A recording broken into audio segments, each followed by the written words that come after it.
Hello and welcome to Huskins Field here at Tufts University. It is the Tufts University Jumbos hosting the Bowdoin Polar Bears. I am Lucas Bile, joined by Daniel Mahoney.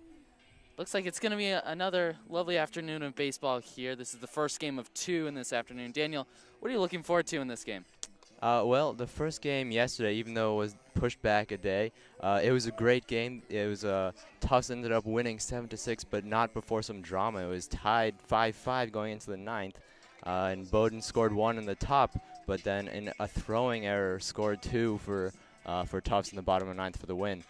Bowdoin is 3-4 in conference in NESCAC East play so far, but those are actually their only 3 wins on the season. They've lost all of their out-of-conference games, so they looked good yesterday. Couldn't quite put it into the win column, but they'll be looking to improve on that today. For sure, they had a bit of a wretched March. No wins in March, only one tie.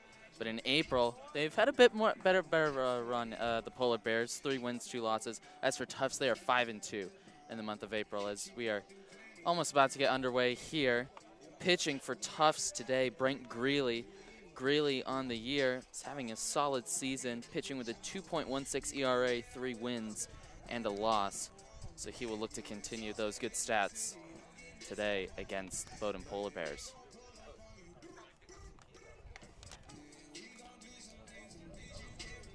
Bowdoin's leadoff hitter to start will be Eric Ma, a junior from Newtonville, Massachusetts. Yeah, I mean, yesterday Ma had a pretty good game. He went 2 for 5 with 2 RBIs. He was instrumental in making their run. I believe he was the run that scored in the top of the ninth. And here we go. Game about to get underway.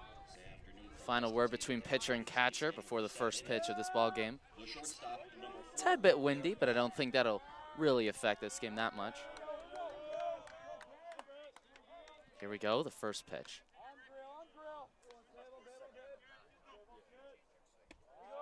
And that is strike one, so a good start for Greeley. You always want your first pitch to be a strike. Yeah, and I think a lot of times you're throwing it down the middle, and most of the time the batters won't swing. They're just looking for one, but it's often right down there. That one is a ball. So 1-1 the count now.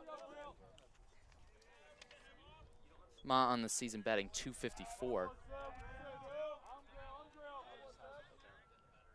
And that one is grounded to short. Will he get the play? No, he won't. And so a runner makes it to first base. Popped out of the glove of Shackelford as he came up. It was a nice play ranging over, but couldn't quite make it. Will that go down as an error, or do you think that'll go down as a... It's actually already declared a hit, which I think is the right call. It's a tough play. So there goes Greeley's attempt at a perfect game no-hitter, but he can still go for the shutout here. But a good start for Bowdoin on the first at-bat. Yeah, batting now will be Nick Merrill, the third baseman. Pickoff attempt first, though.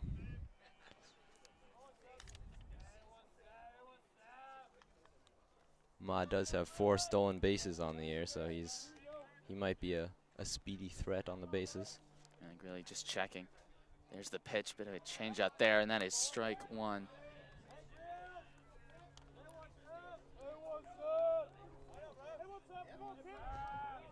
Brent Greeley's, most of his pitches so far have been good pitches, even the one that was hit. Just barely got a single. So here we go on the 0-1 count. He checks back to first. Throwing it to Peter DeMaria on first base. There's the pitch, and that is swing and a miss, strike 2. Spilled away there from Frickman. Yeah, it's a good pitch there. Got him to chase one in the dirt, and really ahead in the count now. So it's 0-2.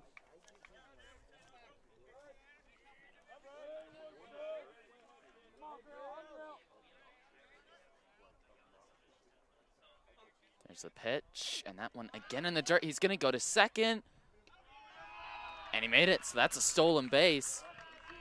Again, I think Ma did a good job of reading that pitch and how he saw that it was once again short. So knew that the catcher was going to struggle to really throw that to second base, and he's stolen that really well. Absolutely. So that's 1-2 the count. So Eric Mon, second base, no outs, 1-2 the count. Really looking for a strikeout.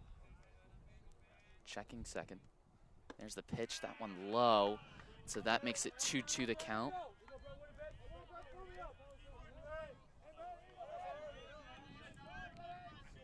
Nick Merrill working himself back into this count. Merrill's batting .256 on the season with 4 RBIs and 1 runner in scoring position for him here. Brent Greeley just a little bit cautious about Ma on second, and once again taking his time.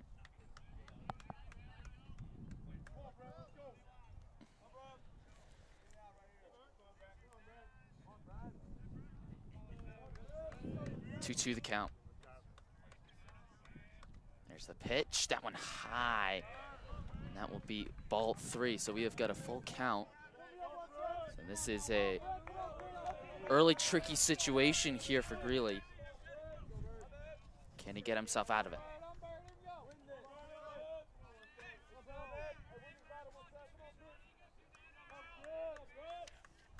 There's a pitch. And that was called ball 4. The Tufts bench not too happy about that call, but now we have got runners on first and second. Good at bat there from Merrill, even though he got behind early in the count. Managed to pull out the walk, and that's something you have to worry about with Greeley. He has 15 walks on the year, which is leading the Tufts rotation. But on the bright side, the force is back at third, and double play is now an option as Brandon Lopez comes to the plate. Here we go, first pitch. And that one's spilled. Polar Bear runners were... Thought about it. Yeah, thought about it there. But again, that's another pitch that was tough for the catcher, Frickman. Yeah, Frickman, he's done a good job so far to keep it at least in front of him, but these ones in the dirt are... So it's 1-0 the count here to Lopez. That one called ball 2. So Bowdoin right now in a great position. It's 2-0 the count right now. Runners on first and second, no outs here in the top of the first. Greeley needs to get himself back into this count.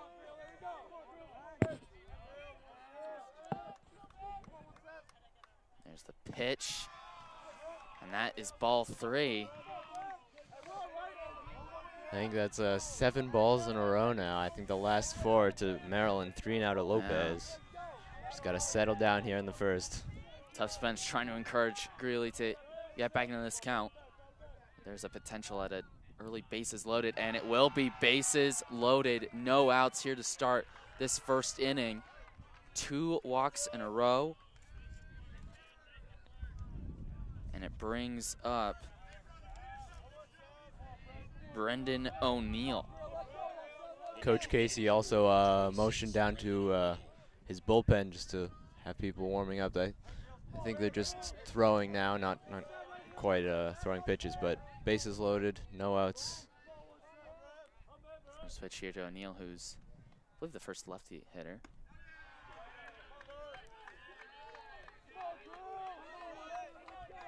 So that's another ball. 1-0 the count.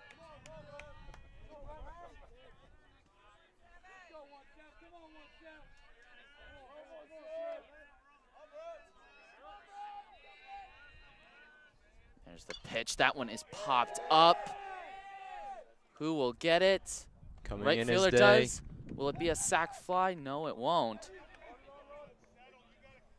And so Tufts do get their first out. Good fielding there out in right field from the number 23, Ryan Day. Yep, and for Brandon O'Neill, that's a tough one. You get it to the outfield, but Ryan Day was close enough that Ma couldn't tag from third. So luckily for the Jumbos, no runs score, and they get the first out of the inning. So now coming up to the plate is Jack Willotti.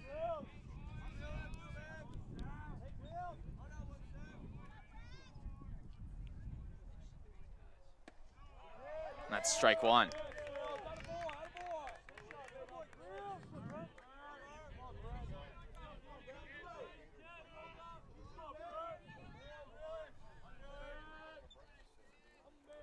So here we go, 0 on the count with 1 out. Still bases loaded here for Greeley.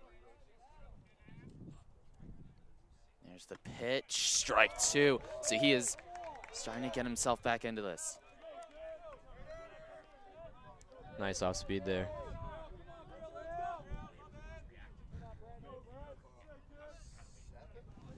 And here's the 0-2 count, 1 out.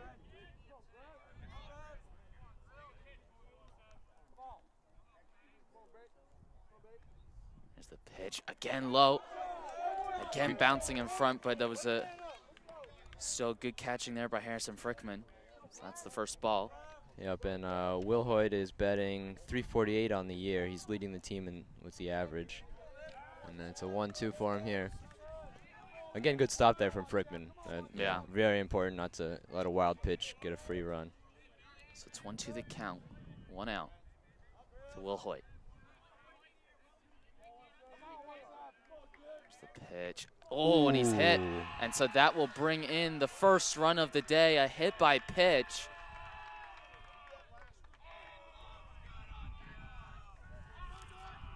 And so Eric Ma will come home, and Tufts are behind early in this game. Bowdoin take an early 1-0 lead.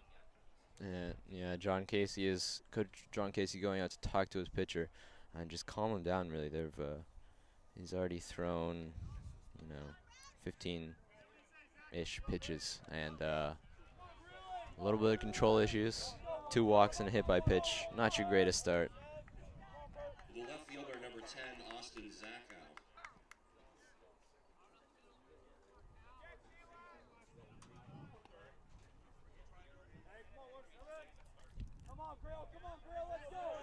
So here we go. Be the 6th batter faced. There's the pitch. Again, it's low. Austin Zacko up to the plate right now, the sophomore from Charlotte, North Carolina. I think a little bit Greeley's getting inside of his head, he's thinking about it too much. You can almost sense that the Polar Bears bench really senses his nerves as that is hit to left field. It's caught. Attempt at the sac fly. He will get in, and Bowdoin take a 2-0 lead.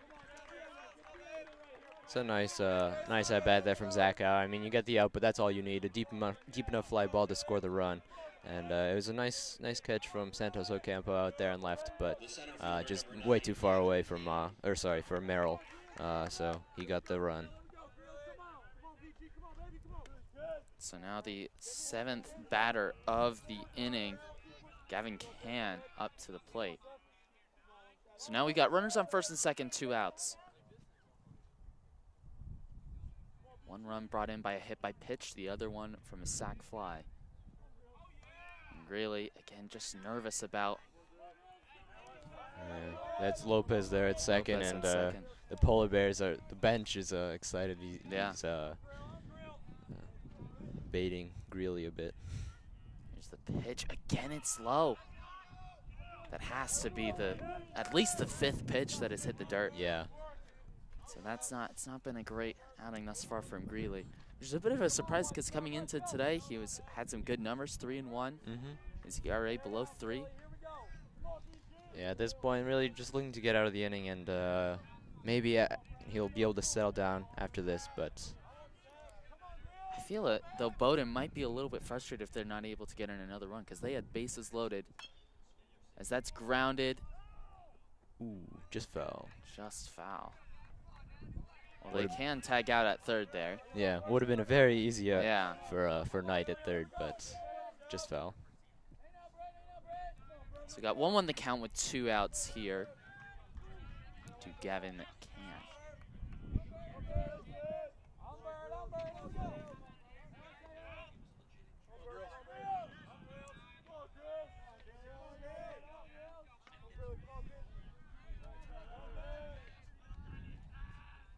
There's the pitch. Again, it was just caught before hitting the ground. Really been throwing a lot of slow pitches, but they really, at times, have struggled to even make it to the plate. So here's the 2-1 count. Still runners on first and second.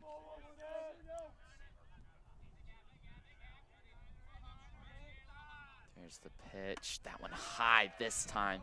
So it is 3-1 the count. Another potential bases loaded on the way if there's another walk. He has had already 2 walks and a hit by pitch.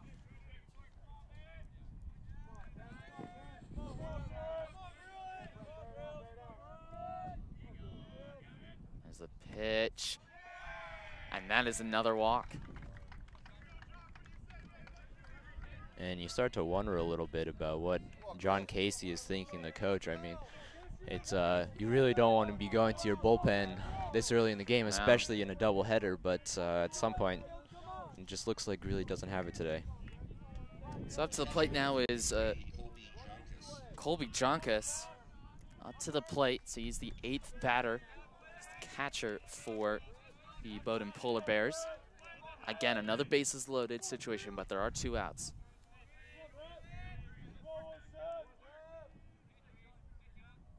There's the pitch, again inside.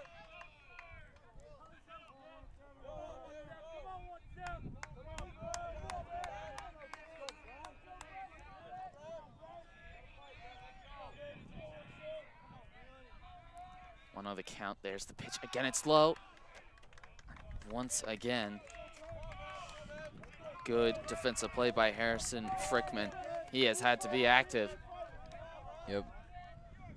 He's perhaps the MVP of the defense so far. So it's 2-0 the count. First run that came home was by a hit by pitch. The second one a sac fly.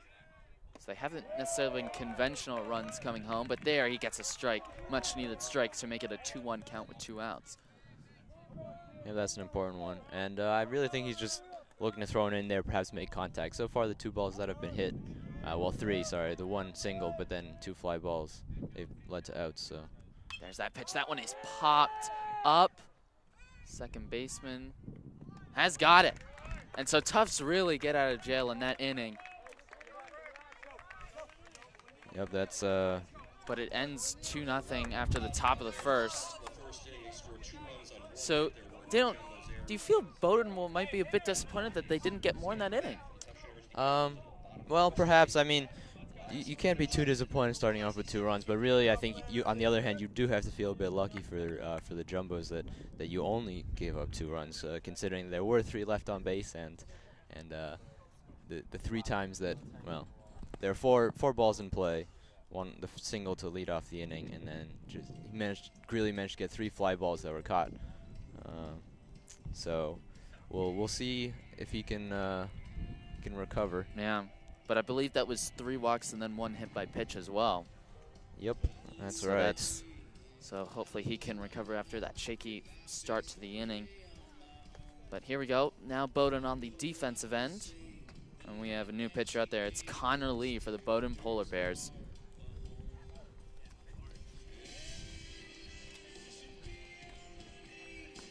Lee on the season with a 4.08 ERA. He has 1 win and 2 losses.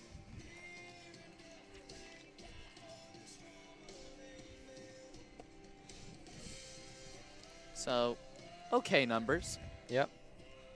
Yep, and he'll be starting off with Elias Varinos for the Jumbos. And really, you know, coming off not a great start in the top of the inning, but obviously it's very early, and you're looking to at least get some runners on board here for the Jumbos.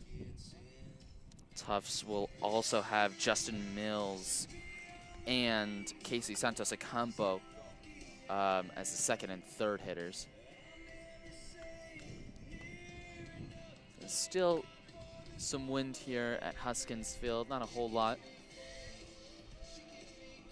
A bit cloudy, hopefully the weather will hold up. It was a lovely day yesterday for that game. It was a long game as well. But we've got the doubleheader here. I believe the first game of doubleheaders is just 7 innings. That's right. So this will only be 7. Although, as we learned just a bit earlier from some people here, that if we go to extra innings in the first game, then the second game will be cut to only 7 instead of 9. Wow. So there's a bit of a limit on how many innings to play. So here we go. It is number 12 versus number 12 to start here in the bottom of the first. So for Bowdoin, it's Connor Lee versus Elias Varinos. Here's the first pitch. That one is a good, strong fastball to make it strike 1. But as we saw in the top of the first, Greeley started his first at bat with a strike. That's right. But then it just went a little bit south after that. But we'll see this pitch. That one is driven, and that's a single to start. So good hit there from Elias Varinos. First at bat, that's 1 hit. And that's what you're looking for, just a couple base knocks, looking for a good hit to pitch. Turned on that one and started off with the leadoff runner. So now Justin Mills up to the plate. Got a great walk-up song. Oye, como va? So here we go, runner on first. Not to mention that Elias Varinos' attempt at a perfect game with no-hitter, gone after the first at-bat, just like Greeley, but he still has the chance at a shutout. Runner on first. 0-1 the count here. It's Mills. That's another good pitch. Oof. That's a nice pitch. Mills didn't like that one. It was off speed. He thought it was a little high, but Lee gets the call.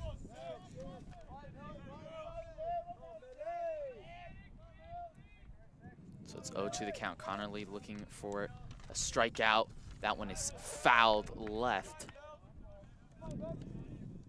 So Mills keeps himself in the count. Mills batting .348 on the year.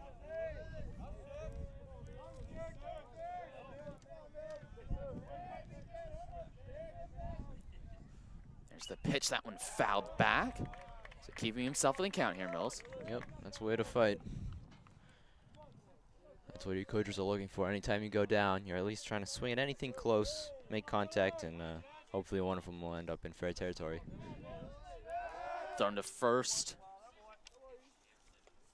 Yep, Varinos at first. He does have 4 stolen bases on the year. Lee wants to make sure he stays there. Yeah, Lee just throwing it back there to Will Hoyt. There's the pitch. That one low for the first ball of this at-bat. So it's 1-2 the count. Mills has done well to keep himself in this at-bat. 2 foul balls and then ball there. The right-handed pitcher versus the left-handed. He throws to first again just to check. Elias Varinos.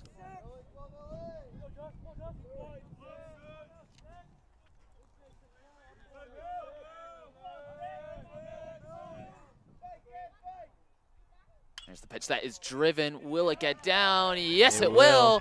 So it will be a single runner. We'll go to third. So this is a strong start from Tufts. 2 at-bats, 2 singles. Great at-bat there from Mills. I mean, he just kept fighting, and he got one that he could hit. And, you know, as I say, you got to hit it where they ain't, right into the right center. And good running from Varinos as well to make it all the way over to third. So now up to plate, Casey Santos Ocampo, the senior from Naples, Florida. The left fielder, number 4, Casey Santos Ocampo. So he's got runners on the corners with no outs. So it's a tricky situation here for Connor Lee to start. There's the pitch. That one is grounded. A runner will come home. They could get the double play. He's safe. So a run will come home in Connor Lee. The ground out there, so it's 1 out, but Tufts on the scoreboard. Yep, and a nice piece of hitting from Santos Ocampo there. Not quite what he was looking for, just a little on top of the ball, but scores the run, and he runs out the fielder's choice to make sure he doesn't get a double play. And just like that, the Jumbos are on the board.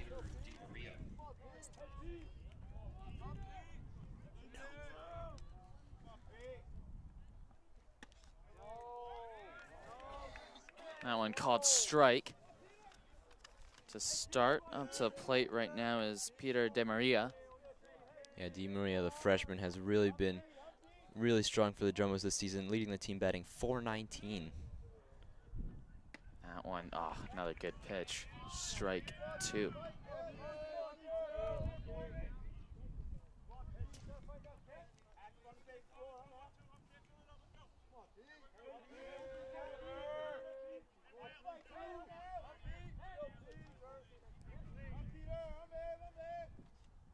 There's the pitch, strike 3. Got him swinging. So it's the first strikeout of the afternoon. Yep, and just blew it right by him with the fastball.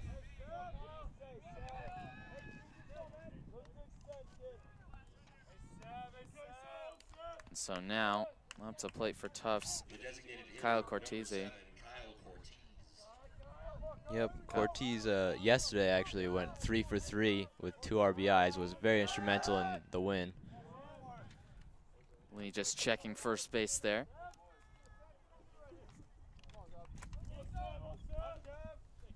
Cortese, the fifth player up to the plate for the Jumbos this inning. That is another strike.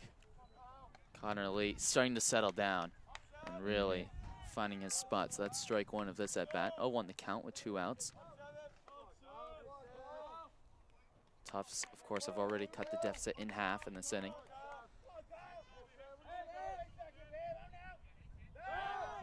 And he checks. Santos Ocampo safe again.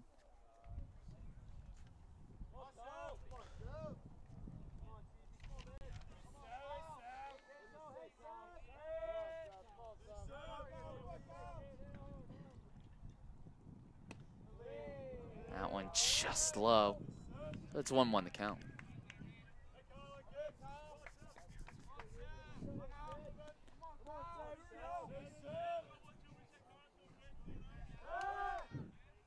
Any checks? And that's the third throw over to check on Santos Ocampo.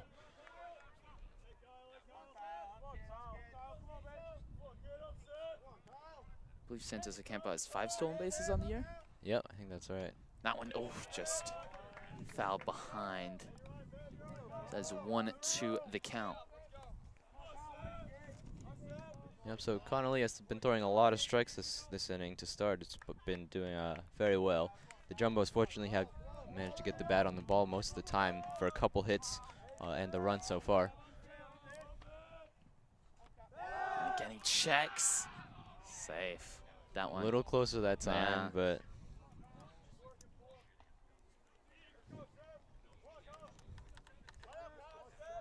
Tufts bench doing a good job just to keep their runner informed about what the pitcher's doing. Yep. Here's the lead. Chance to get his second strikeout in a row. And that one is high. So it's 2-2 the count. 2 balls, 2 strikes, and 2 outs with the runner on first.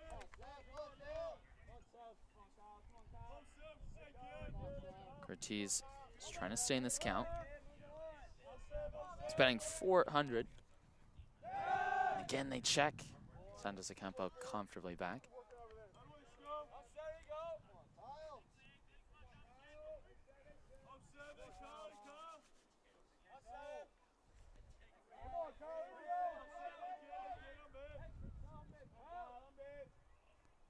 That one high again. So it is everything full. In the count, 3 balls, 2 strikes, and 2 outs. That's right, so Ocampo will be running on the pitch. We'll see if maybe Lee will check on him for a 6th time. But no reason not to with the full count and 2 outs.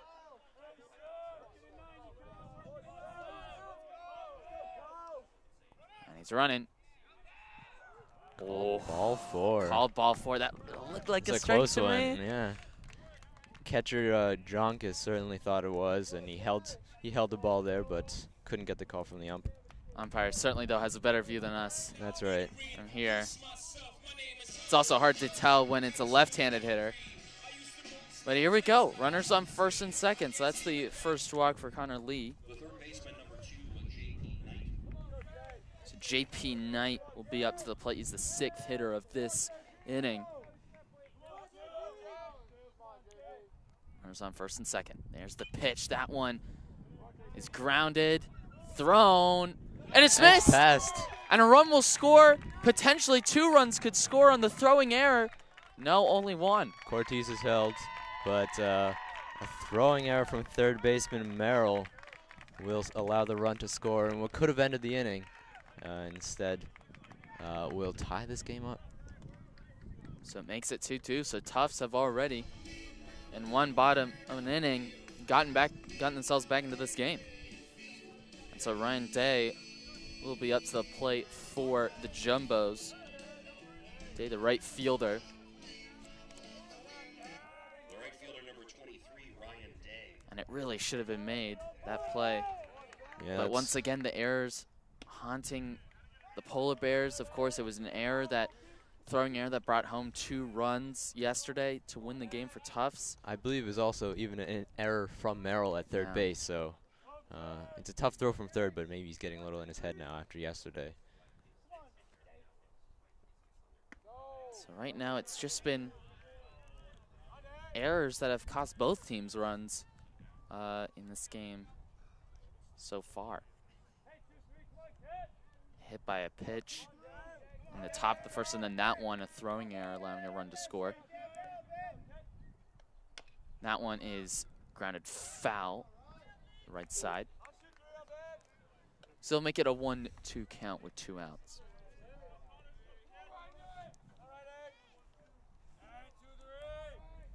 Day, the 7th hitter.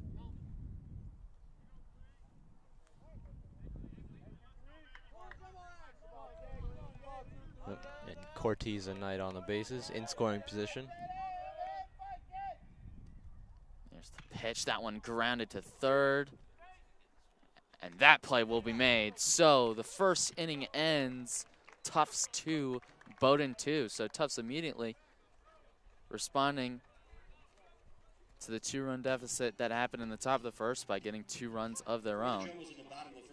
Yep, and good job by Merrill there at third. He took an extra step, took a second to collect himself before the throw, but made a solid throw, make sure didn't allow any more runs, and it's a tie game. And through 1 inning, it's already been about half an hour, so hopefully we pick up the pace a little bit. Otherwise, if we're going to fit in 2 games today, it might be a while.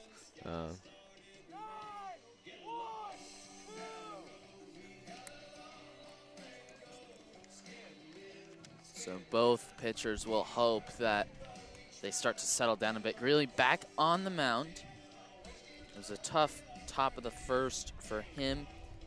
Allowed 2 earned runs. Had 3 walks, a hit by a pitch as well. Yep.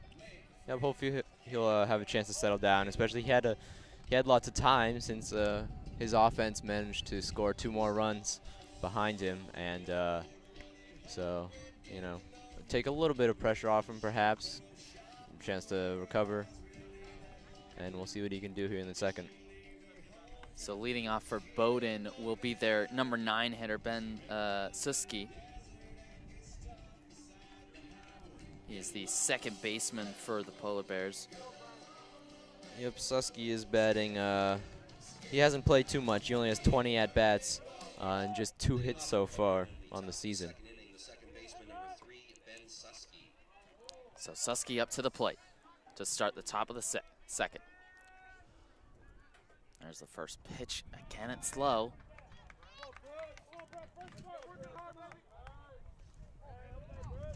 So it's 1-0 the count to start.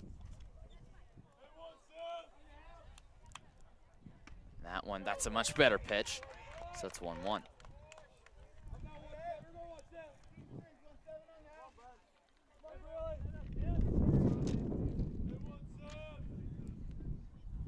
Oh, and that's another hit by a pitch.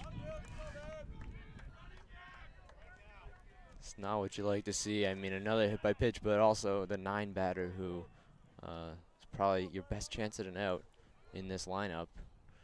And instead, it's a leadoff runner for the Polar Bears again. Shortstop number 4, Eric Ma. So Eric Ma up to the plate. Got a single in his first at bat. It was just a well-hit ball that the shortstop just couldn't deal with. But already a runner on first to start this inning. And he checks.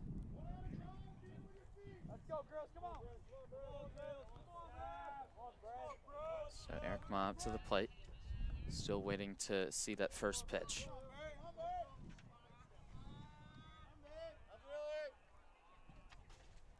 That one low again. And I think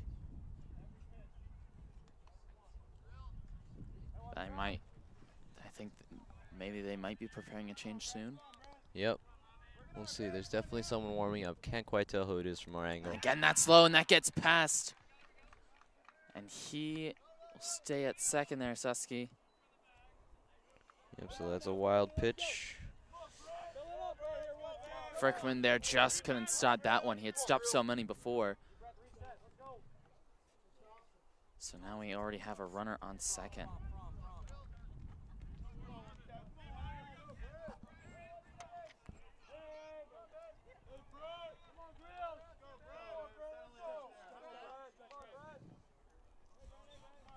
So it's 2-0 the count to start.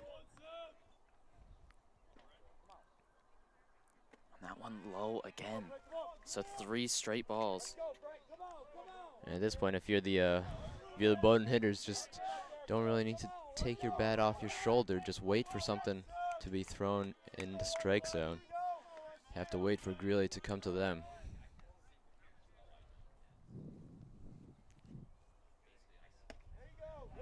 And there he gets his first strike, so it's 3-1 the count.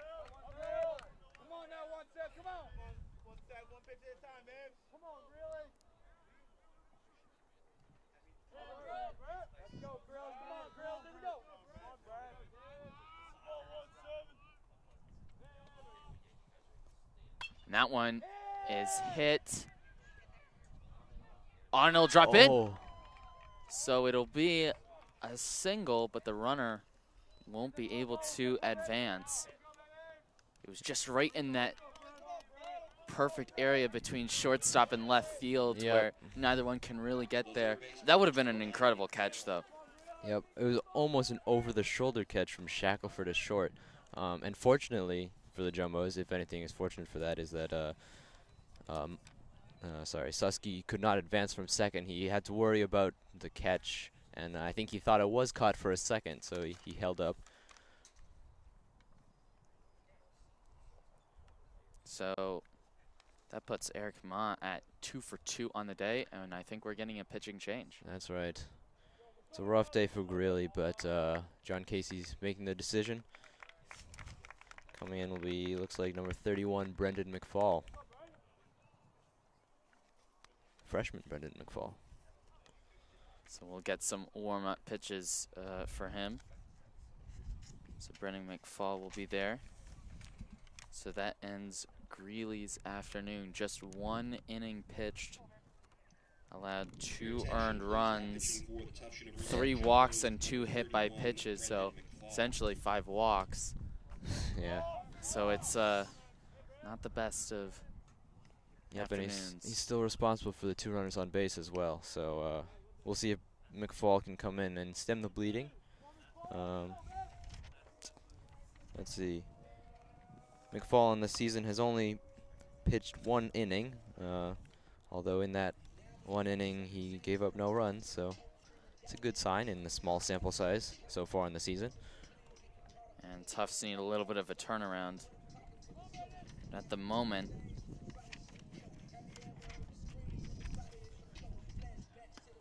he's coming into a tricky situation with runners on first and second, no outs. Yep.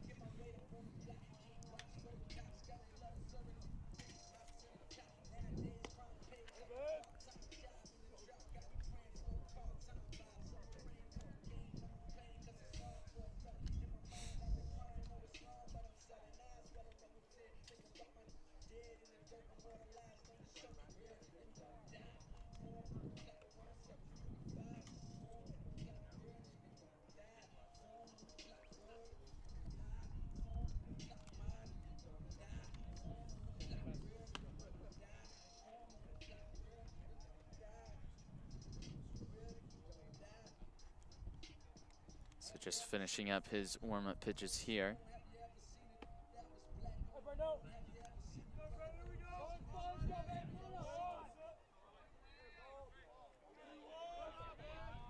And here we go.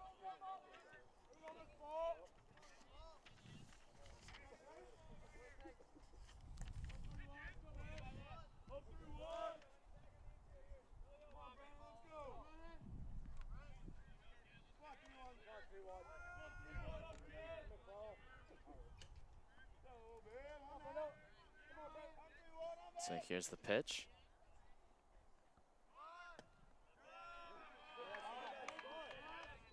Has Bowdoin made a substitution? Yeah, this looks like yeah, you're saying number 19 is Yeah. batting, right? Yeah, it should be Merrill. At least that's who was batting last inning, but number 19 is Josh Hainsley. So perhaps they've made a switch here.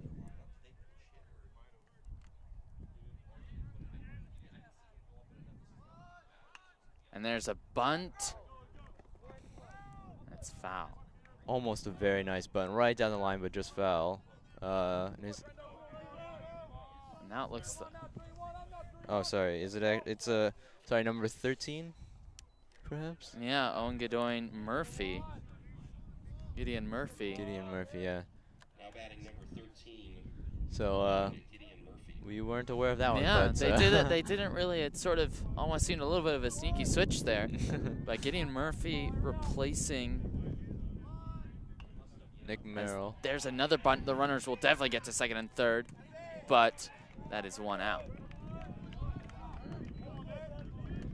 So Gideon Murphy is in and does a job. Yep, so he came in. He definitely was going to bunt. No one was going to tell him otherwise. He had 3 attempts at it, and that time managed to get it down. Advance the runners, make it second and third with just 1 out. So now up to the plate, Brandon Lopez, who was walked, I believe, on his first at-bat. But he has got second and third with 1 out. So a chance to definitely bring home at least 1 run. That pitch. Nicely done there. That fell in for a strike, off speed. So McFall there, a solid pitch.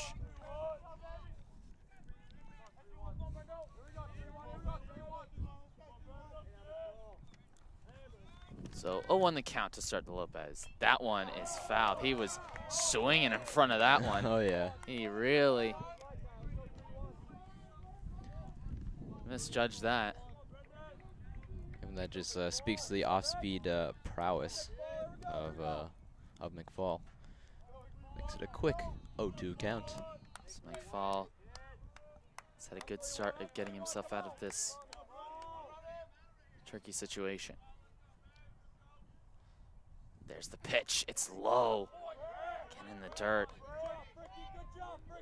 And that one zinged in at the thigh of Frickman, who's just going to have to walk it off a little bit, but he's right back in there.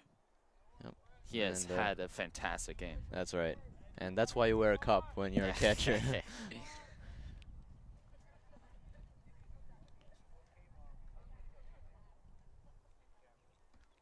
Yep, so the ump will give him a second to walk it off, hopefully. Yeah. I think he's okay, just that one hurts, though. They've had to reuse a lot of balls here because a lot of them going into the dirt. Yep.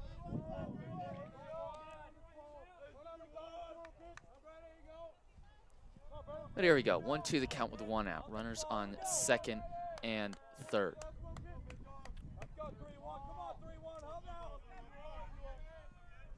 One on a hit by pitch, the other one on a single. And that one cranked to left field. Where will it drop? It's going to be caught. It could be a potential another sac fly. Yes, it will be. Yeah, but so Lopez fly ball. able to bring home a run, and Bowdoin regains the lead at 3-2.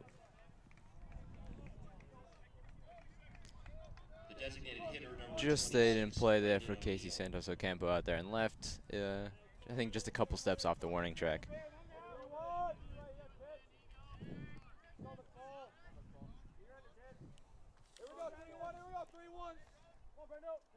So O'Neill up to the plate. He's 0 for 1 on the day. That one fast in there, strike one.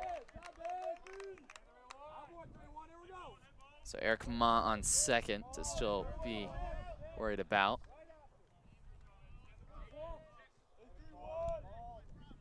He was able to steal second in the first inning. Partially also the throw was a little bit in the dirt. But here we go. 0-1 the count with 2 outs. Runners on second. That one driven. Good play by the shortstop. And Tufts in the side. So Bowdoin regains the lead. They do get a run. But in the end, that was some good pitching from Brendan McFall. Yeah, we came in with 2 runners on and no outs. Did give up with a 1, but that was mainly just because Bowdoin was playing small ball, going for the bunt, followed by the sac fly. But managed to stop the bleeding, and nice job from him. So a stats question on the run that was just scored there on the sac fly. Does that go down as an earned run for McFall, or does it go down as an earned run for Greeley? Yeah, so that will be an earned run for Greeley because Susky, the runner who scored, was allowed on base by Greeley. So he'll finish the day with 3 earned runs and is still the pitcher of record. If the score stands, he would be the losing pitcher, but of course there's still lots of the game to play. So good pitching there from McFall. He didn't have any strikeouts, but he got 3 good outs on some flyouts, a ground out, I believe, as well. Yep. Yep, and so we are getting confirmed that Gideon Murphy is replacing Nick Merrill at third base as well.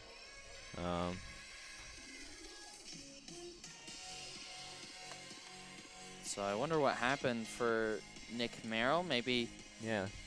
a slight strain or a slight knock that they're just being precautionary about because of course there is a second game later this afternoon. Yeah.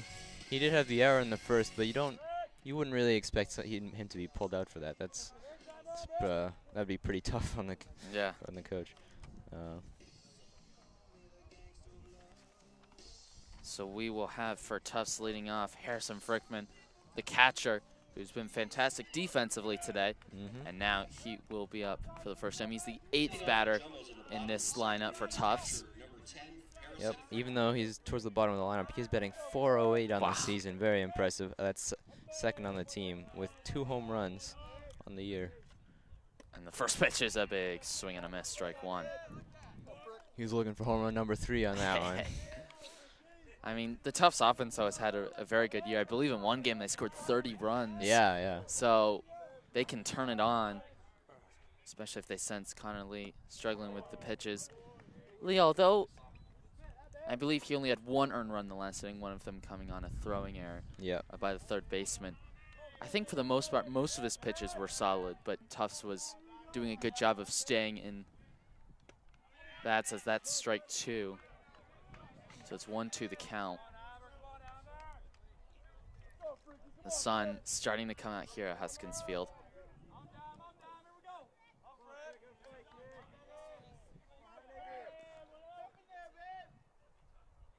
And that one is driven to right field, and it will be caught on the line out by Lopez.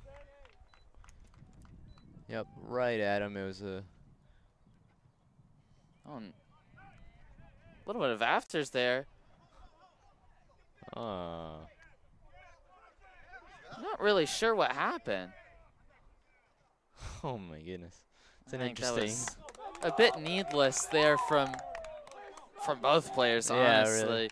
Frickman was running it out. I mean, the ball was cut before he even got to first, but I think I've seen the few games that the Jumbos do where he runs it to second anyway, and the shortstop who was there, that would have been Eric Ma, had a couple words, didn't want to hit second. I don't know. I'm not really sure why Frickman continued running, but then I think Eric Ma just sort of overreacted as well, and almost seemed as if Frickman was just trying to get into his head, and he seemed to easily accomplish that. Yep. Well, a little bit interesting there. The umpires just having a little bit of a chat. Bring out the yellow card, maybe? Yeah, I mean, not really sure whose fault that is. I feel like Frickman was looking for reaction, and he certainly got it. And I think in that situation, the Bowdoin players just have to, just shrug it off, just ignore it. Yeah, I mean, because he did just line out, so yeah, no need to really. no need for extracurriculars, Yeah. as you might say. There was some few unsavory words said as well, but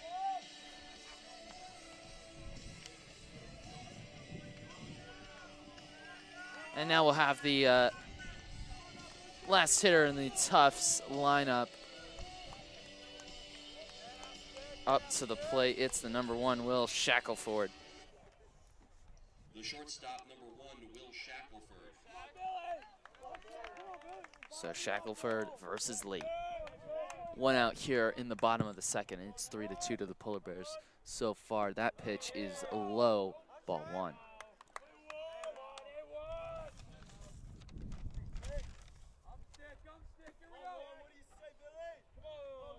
Shackelford only batting .229. This makes sense that he is last in the lineup for hitting, and that's a 1-1 count. Yeah, but that really speaks to the power of the Jumbo's order, where that's one of the weaker hitters. There are a lot of players batting 300 or higher. There's the pitch that's grounded to short to Ma, and that's out number 2. So a quick 2 outs so far in this inning. Good defensive play from Eric Ma, throwing it to his first baseman, Jack Wilhoit. And so now we're back to the top of the order. Elias Varinos, who singled on his first at-bat. Strike 1 to start for him.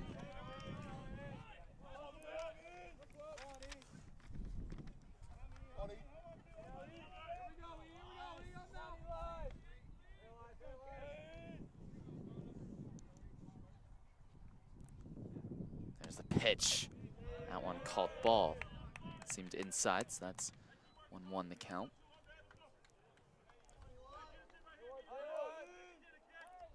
This is the best pitching we've seen so far in the game from either team. Connor Lee, 2 outs, and he's got a 1-2 count now, so looking for his second strikeout of the afternoon.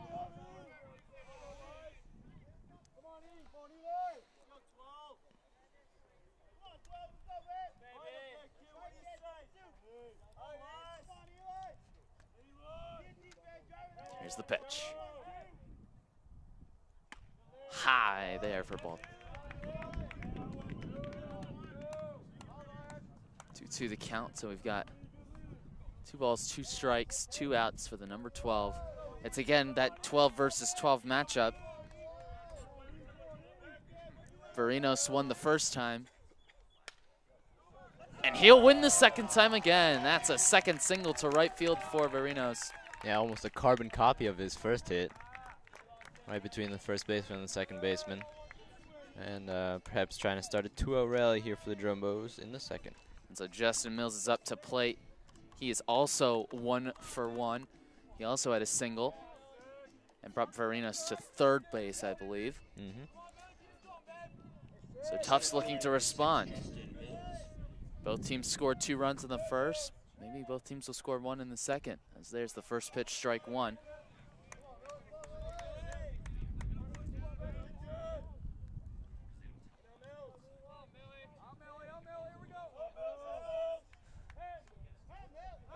Thrown back to first. He is safe.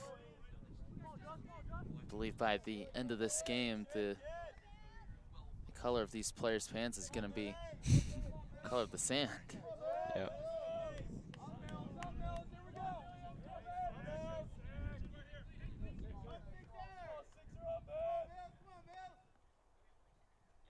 That one is another solid pitch. 0-2 the count. So Lee once again getting himself. So here's the pitch.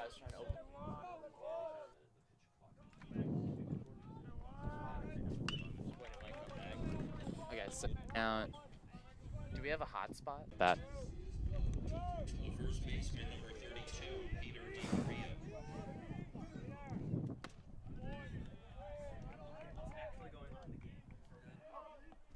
So here we go.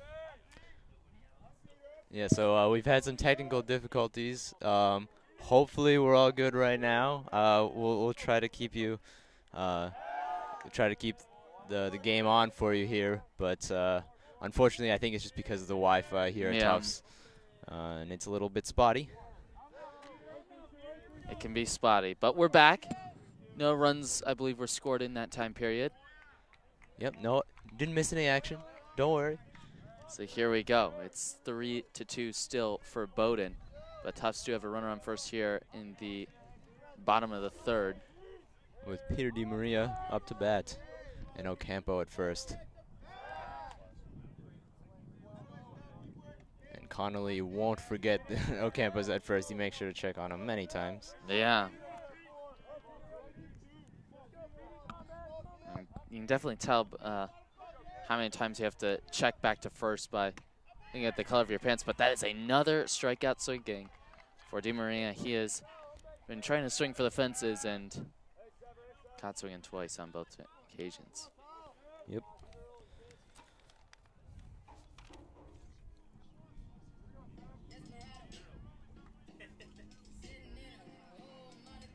So now up to plate is Kyle Cortez. I believe walked on his first at-bat. Yep, that's right. He's 0 for 0. He did a good job, I remember, of getting back into the count. Mm-hmm. There's one out runner on first.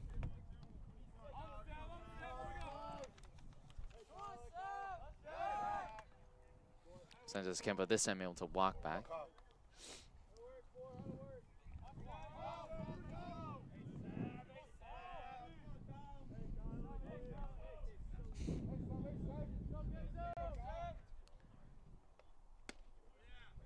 That is strike 2. So after the first 3 half innings, there were runs. Could it be potentially that the second 3 half innings are no runs?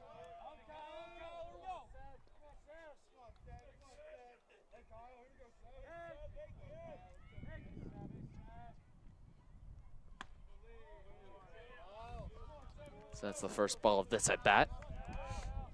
Yeah, that was a close one, but a little high. And, staying in this count. Yeah. See if he can fight same as last time. Last time he did manage to bring it back to a full count. After I believe a 0-2 or 1-2 start. Can't quite remember. See what he can do now. 1 out here.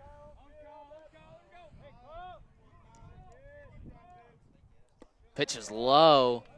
And we have got a 2-2 count with 1 out.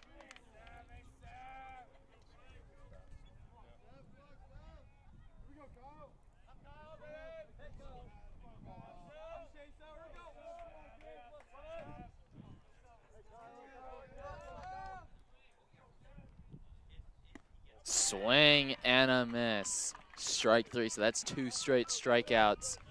After a single start of the inning, Connor Lee, he has had some good pitching. That's right, he's really buckled down. I believe that's his second strikeout of the day. Third, or, sorry, actually. third strikeout. Yeah. My apologies. Yep.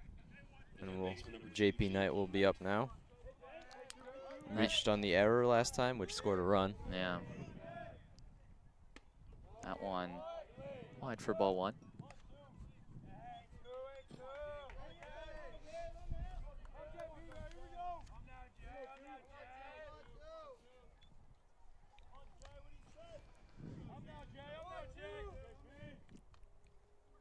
That one high.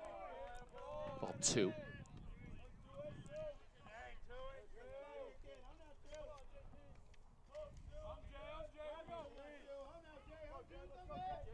Tufts trying to get back on level terms. No runner in scoring position yet. That one is called strike 1. So a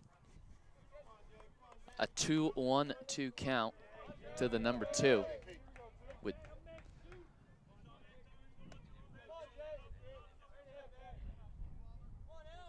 With looking to add to their 2 runs. That one grounded to the pitcher late. He will comfortably get the out. So another strong inning from Connor Lee.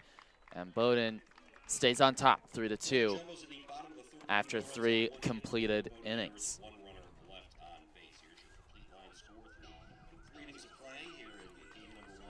So Lee has been a solid outing. Yeah. 3 innings pitched, 3 strikeouts, only 1 earned run. It really should be 3-1, apart from that error that brought in that second run for Tufts. Yeah, but in the first inning, it was a little bit tough. He gave up a couple hits and, of course, the error, like you said. But after that, there have been 1 hit in each of the past 2 innings for the Jumbos, but that's it.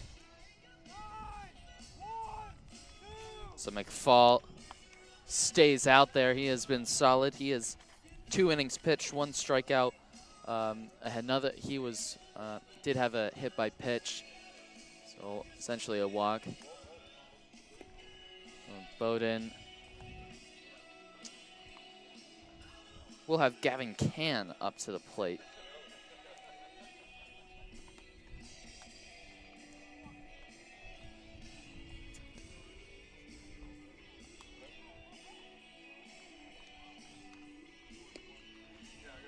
My apologies, I believe we'll have Ben Susky up to the plate.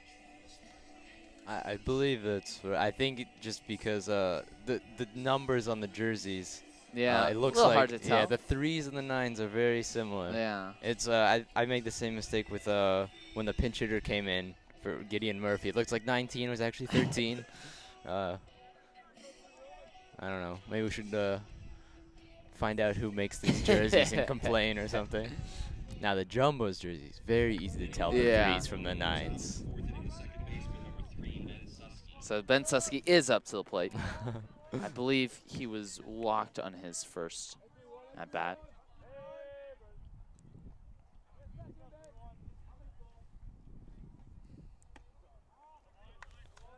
Susky, I believe, also did score a run. He did come home. That's right. He came in on a sac fly in the 2nd inning.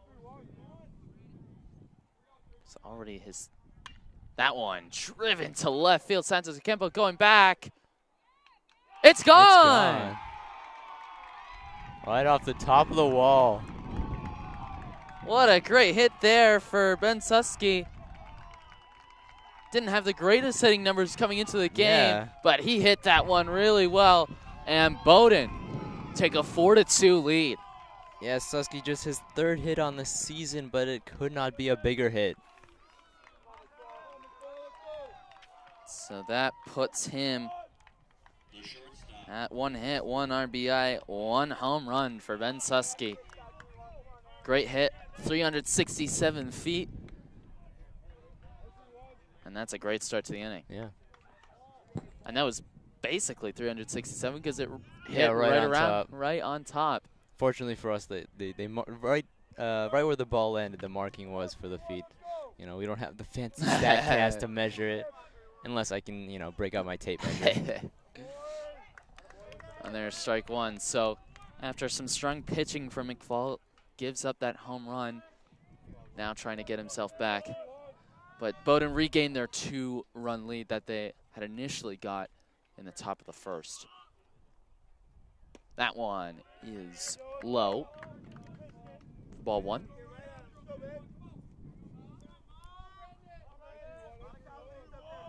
Always love to see home runs, and we have just seen one there. That one grounded to second. Baranos. And Di Maria comfortably catching for out number 1 of the inning. Yep, the first time he's been retired on the day for Eric Ma. He was 2 for 2 with 2 singles coming into this at bat.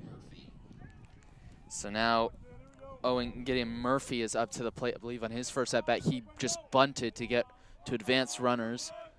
Yep. So he had a walk.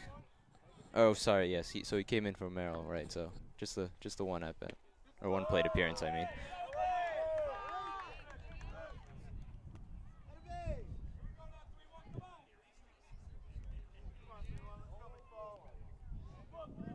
So here's the 0-1 count with 1 out.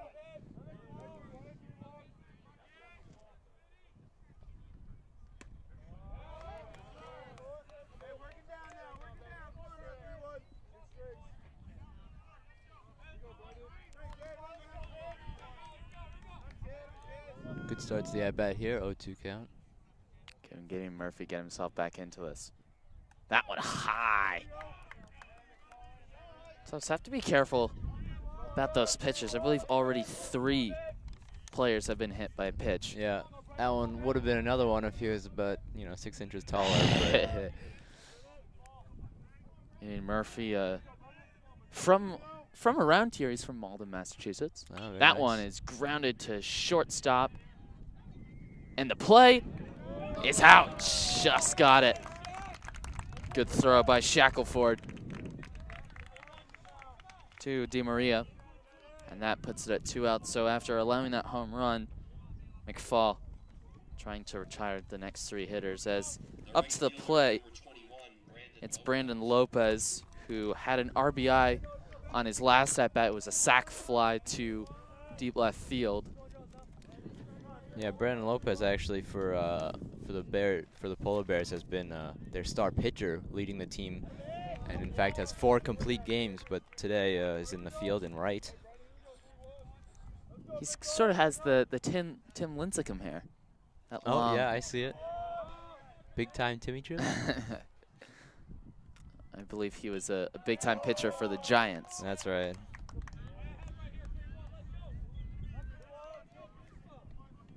I believe he was a big pitcher back when I was collecting baseball cards back in my second grade, third grade. Oh yeah. Those were the days. 0-2 the count, 2 outs. McFall the pitch. Oh. There was a big cry. There it is from the stands. They believed it was a strike, but no, the umpire calls ball. So Lopez stays alive in this at-bat. McFall has 1 strikeout on the day, trying to make it number 2. That one is fouled to right field. No one gonna get that. I believe it was caught by the pitching coach over in the bullpen, but if only that could count. yeah. So here he's still in the top of the 4th. Bowdoin on the first at bat. Got a home run from Ben Siski to left center field. Lopez trying to keep this inning alive. That one pitched low. Did a good job of not swinging at it, so it's 2-2-2.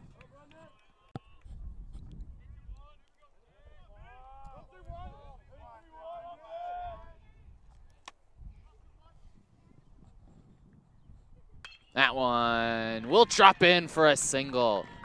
So Lopez keeps the inning alive. Strong hitting from him.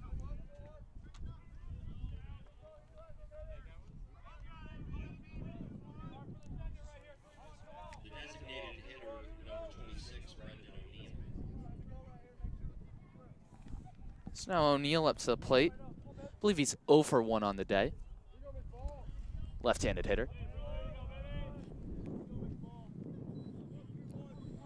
So now Bowdoin, who coming into this inning had 2 less hits than the Jumbos, now are level on hits but have 2 more runs, and that's what counts.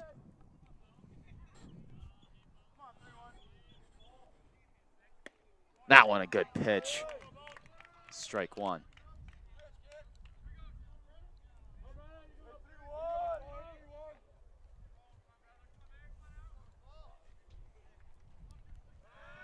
Checking.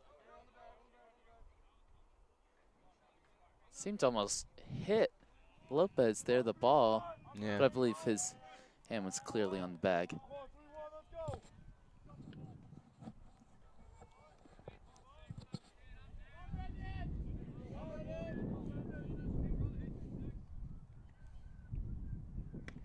Big swing and a miss. Strike 2, so it's 0-2 the count.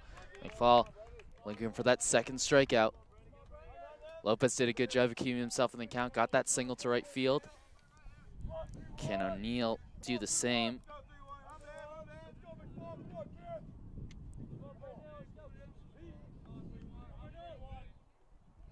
That one. Looked good. Yeah, it let Tufts bench again. believe it's really hard to tell what this umpire's strike zone is from this angle. We did a softball game a couple weeks ago, and we were right behind home plate, and we could really see what the umpire was calling balls and strikes, and he had a very big strike zone, if I can recall. Yeah, unfortunately here we have the big tarp behind home plate, so we don't have that angle. But I like it over here on top of the dugout. So it's 1-2 the count with 2 outs.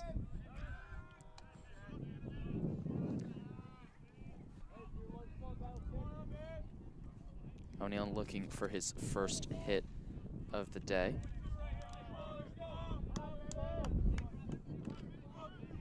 He's batting .205 on the season. That one is not going to get through, and a comfortable out at second base ends the side. So we go into the bottom of the 4th, but Bowdoin, of course, able to get their lead to 2 runs. It was that great home run from Ben Susky to left center field, right to that 3-6-7 mark out there in left center.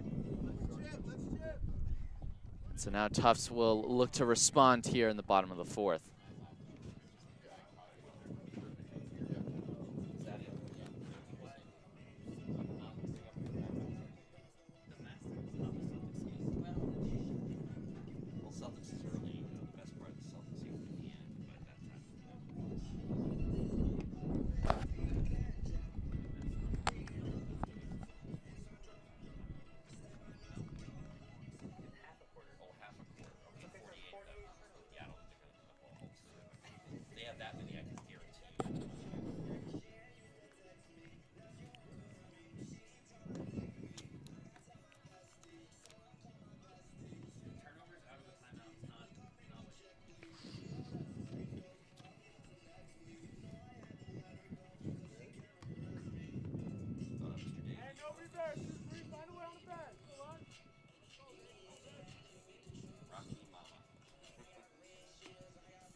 Got a nice little wagon wheel here to open up the bottom of the 4th inning.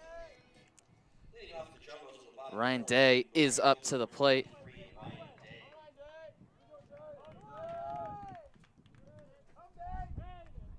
There's the first pitch. That one called strike 1. It's Connor Lee back out there again for the Polar Bears.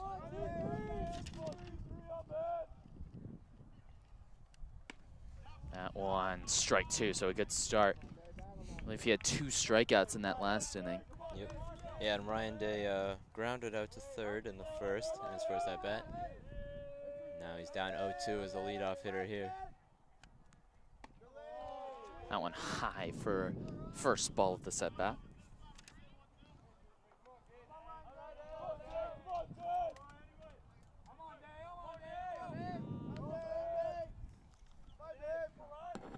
Here's the pitch.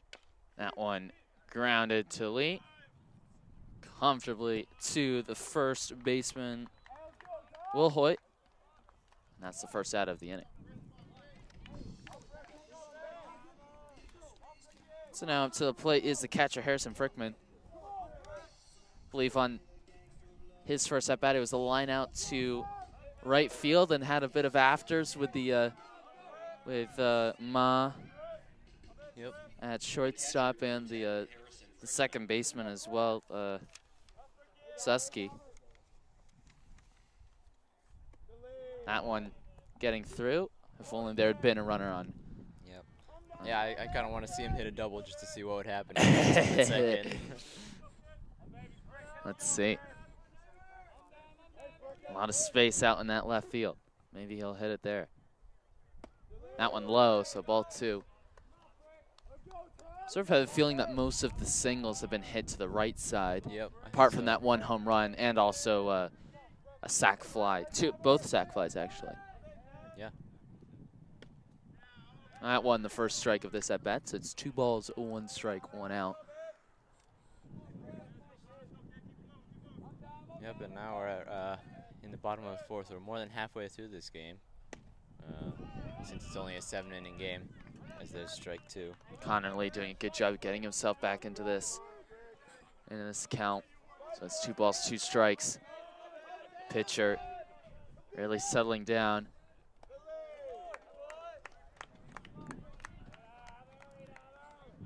Three balls, 2 strikes, 1 out. That classic 3-2-1. Bless you. Thanks. Good tight.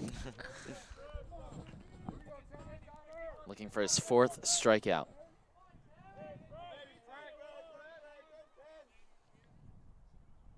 That one fouled right over us into the parking lot. Yep. I don't think I heard any crashes though. So. Oh really? Well, our cameraman is saying that it did hit a car, so unlucky for them. But better luck next time, I guess. Yeah. Here we go. 3-2-1. Bergman, who's had a good game on the defensive side, trying to get his offensive game going. Against Connor Lee, the pitch is grounded, foul. Just foul. Surprised they didn't keep on going there. Yeah.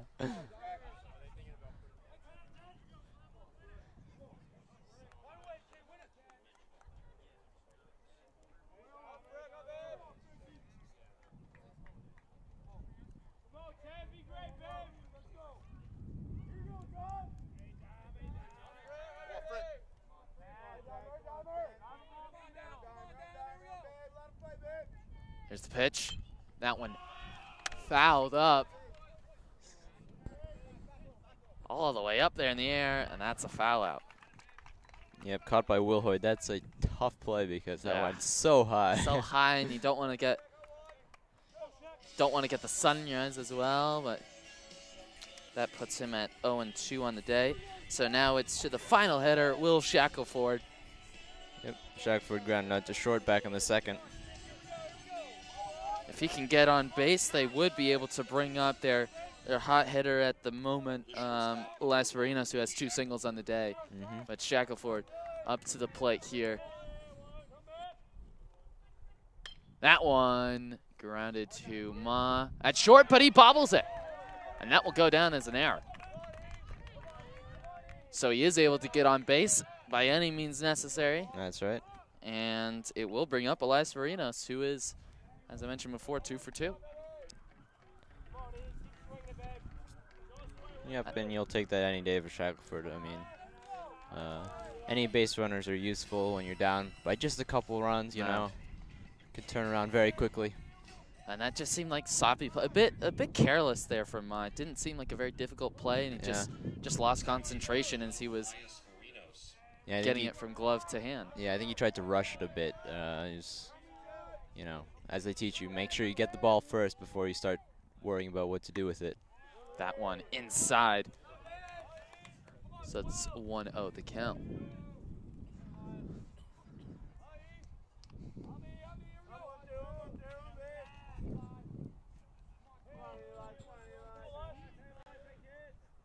There's the pitch. That one again inside.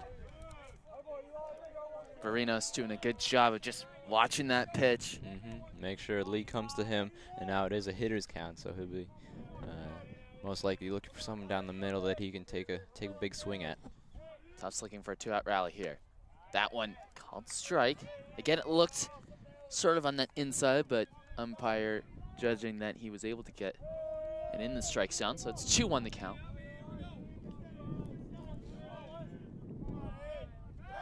Thrown back.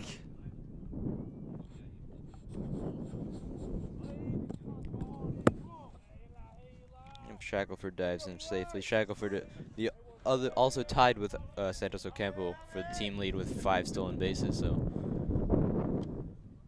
that one is stopped by the third baseman, and the play is made. And Bowdoin again doing some good defensive play there. Connor Lee, another scoreless inning.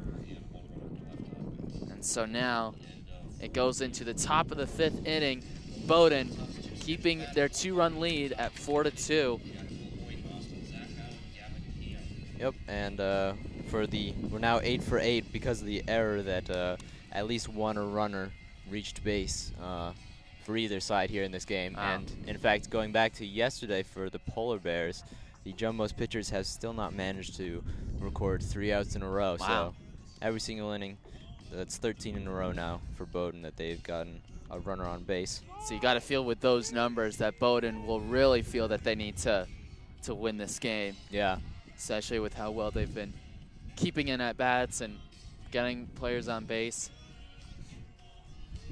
And right now the pitching, for me, I feel like the pitching has been solid from Connor Lee. He's just been let down by the third baseman in the first inning, and then even in the bottom of the 4th, that careless error from Ma.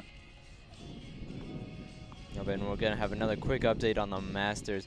As I can see it, there are now 5 players tied at -12, including Dustin Johnson, Tiger Woods, Francesco Molinari, Brooks Koepka, the back-to-back winner of the U.S. Open, and Xander Schauffele. Schauffele and Molinari looking for their first major win, I believe. Woods, of course, has many, but he hasn't won one in a while. So now up to the plate is the big man, the number 24, Jack Wilhoit. Yep, and the big man, baseman. He, like you said, a bigger man makes him a bigger target. He's been hit by a pitch twice. So maybe 2 bruises on his back. Looks to bunt here, but interesting choice. Pulls back. I believe on the first time he was hit by a pitch, a run did score because it was on a bases loaded. So it's 1-0 the count to start.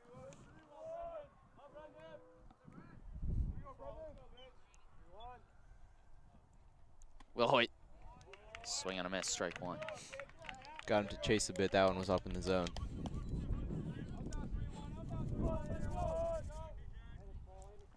So McFall at the moment has pitched 3 innings so far, allowed 1 earned run.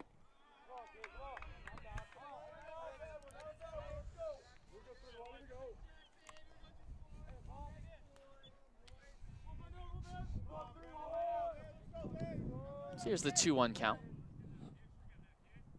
That one is fouled back. Go behind the fence. Is the dog interested? No, I don't think the dog's gonna go for that ball. Yeah, there's a dog. I think maybe a couple dogs out in the stands, and he's looking at the ball. But yeah. So here we go, 2-2 the count. No outs here to Will Hoyt. There's the pitch, it's low. So now we have a 3-2 count.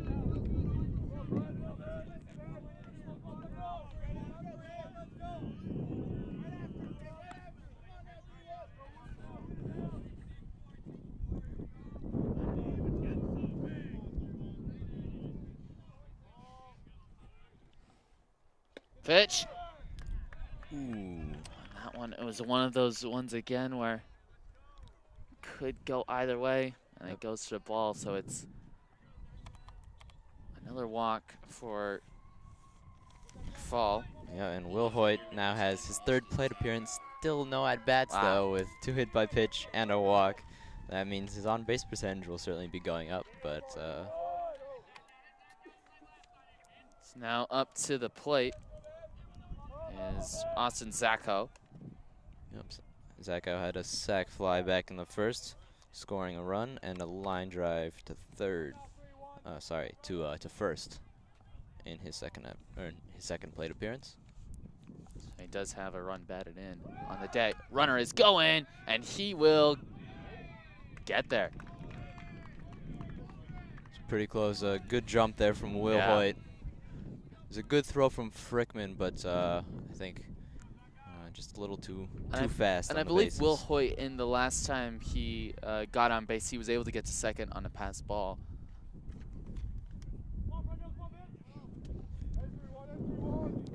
And here's the 1-0 count here to Zacho.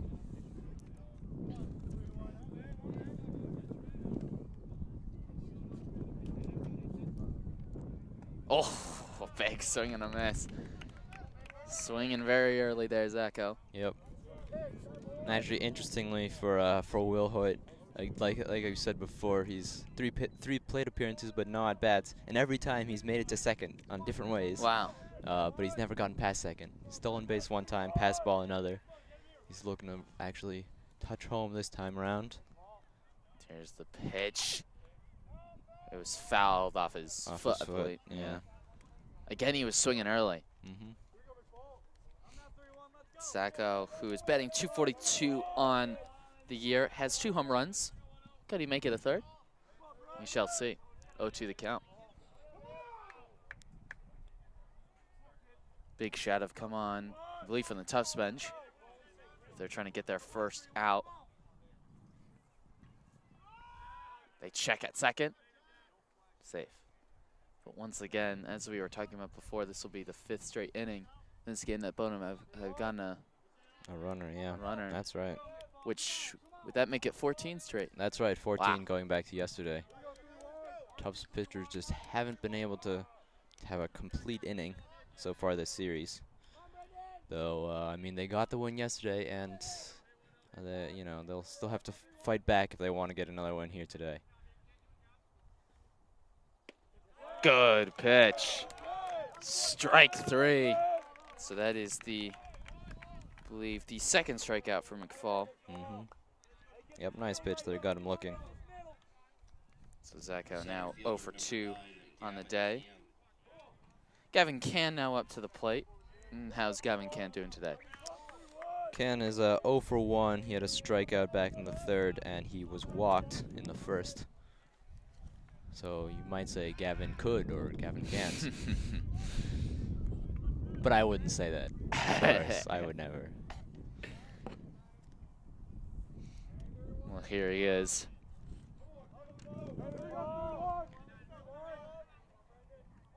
Batting .314 on the year.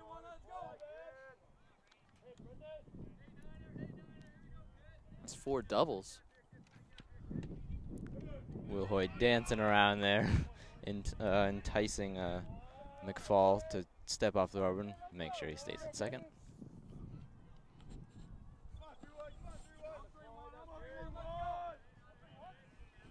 There's the pitch. It's low. It gets through. Will Round third. He stays at third, so that's another pass ball.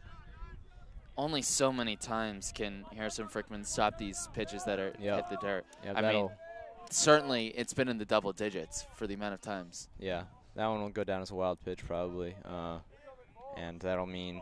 Well, Will Holt gets to third base for the first time. That's right, and now just 90 feet away from raising the Polar Bears lead up to 3. Here we go. Top of the 5th inning. 1 ball, 1 out, runner on third to Gavin Can. Fall. Pitching. Another ball. So it's 2-0 the count. Bowdoin in a really good position to increase their lead.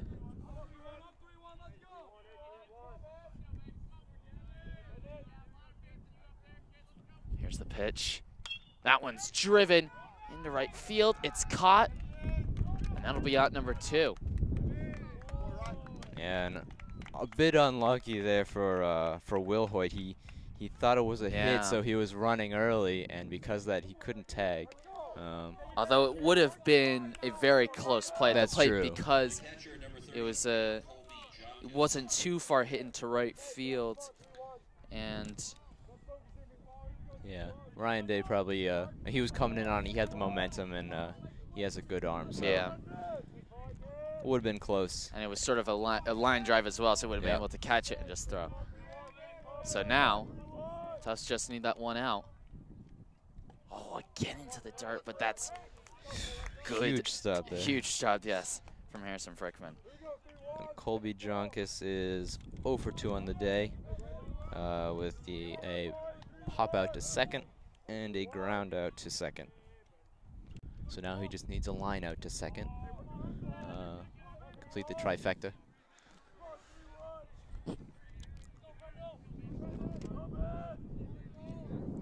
1-0 pitch with 2 outs. That one is hit high.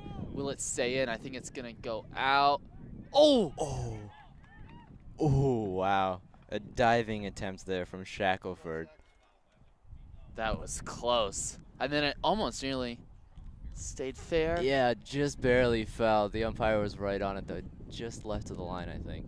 Would have been an incredible catch. And if it landed, it would have been a pretty crazy hit and probably would have gone for a double just because of how long it was up in the air. So it's 1-1 the count, 2 outs here to Colby Junkus.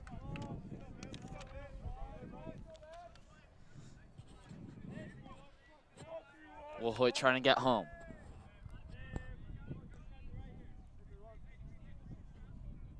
Low for ball 2.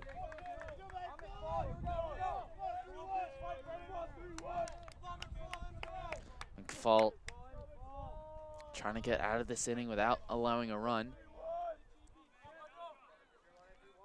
Trying to keep the Jumbos in this game, close in this game. That pitch is fouled. So now we have got a 2-2-2. Tufts bench giving him encouragement. Looking for his 3rd strikeout of the afternoon.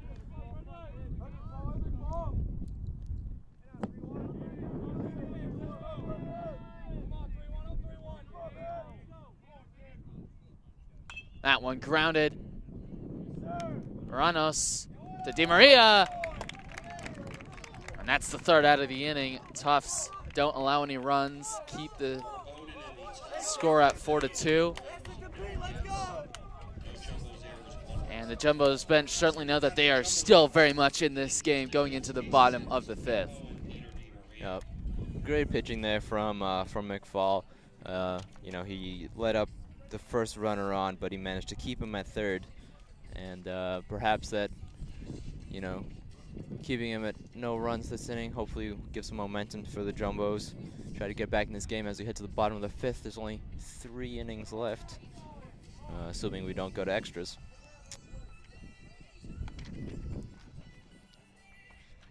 Connor Lee still out there. Right now, coming into the bottom of the 5th, he's pitched 4 innings, 3 strikeouts, 1 earned run, and a walk. Just some updates from some Boston scores. The Pacers leading the Celtics in the first round game, 29-22.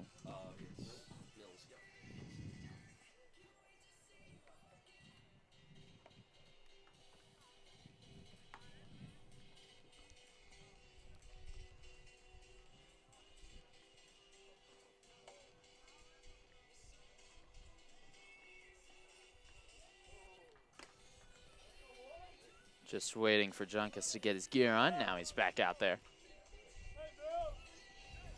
As it will be Justin Mills to lead off. He is 1 for 2 on the afternoon.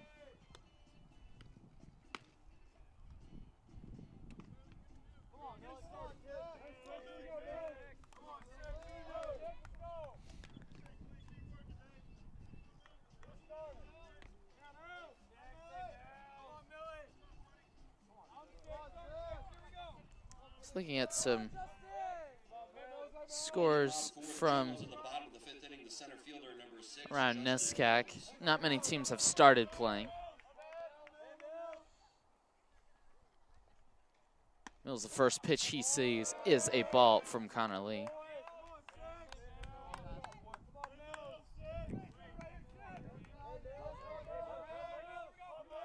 Trinity did beat Colby 9-8. That one is driven to deep right field. It's gone. It's gone. And we have a home run. He cranked that one to right field. A little hard to see where it went. But Tufts right back in this ballgame. It's 4-3. Yeah, and just like that, it's a 1-run game. I thought that was going to stay in. Lopez just kept going back. And he ran out of room quickly. And did it sort of just hit the blue as it was going down over the wall? Or it might have. I couldn't really quite see tell. it, but it's a home run. It's gone. Good start to the inning, and that's the momentum. That's the jump start that the Jumbos need as Casey Santos Ocampo comes to the plate. Santos Ocampo, I believe, singled on his last at bat. That one coming up. High foul ball, and that's an out. So Connerly doing a good job to get an out on the second at bat of the inning. Santos Ocampo, I believe that makes him 1 for 2 on the day.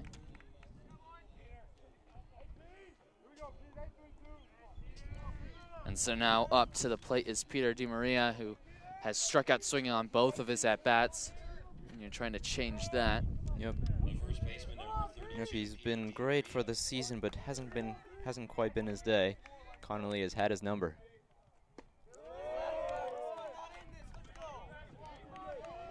In fact, that's the first ball that that Lee has thrown to DiMaria all afternoon.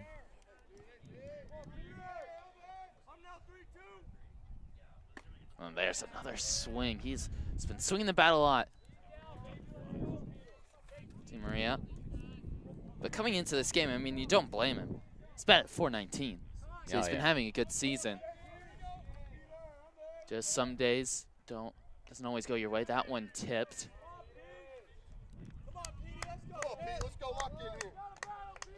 Does have 2 home runs on the year. That was Justin Mills' 3rd home run this season. That one is fouled all the way back. So he stays alive, at least for now.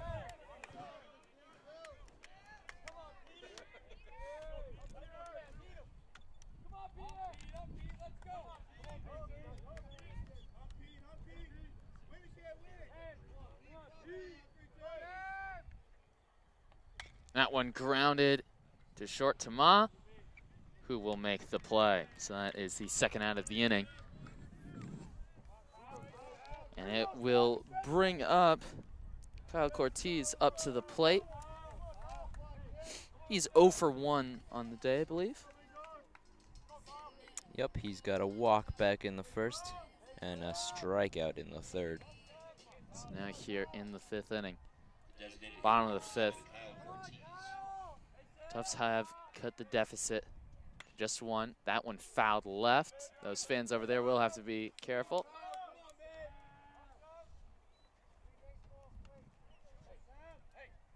0-1 the count.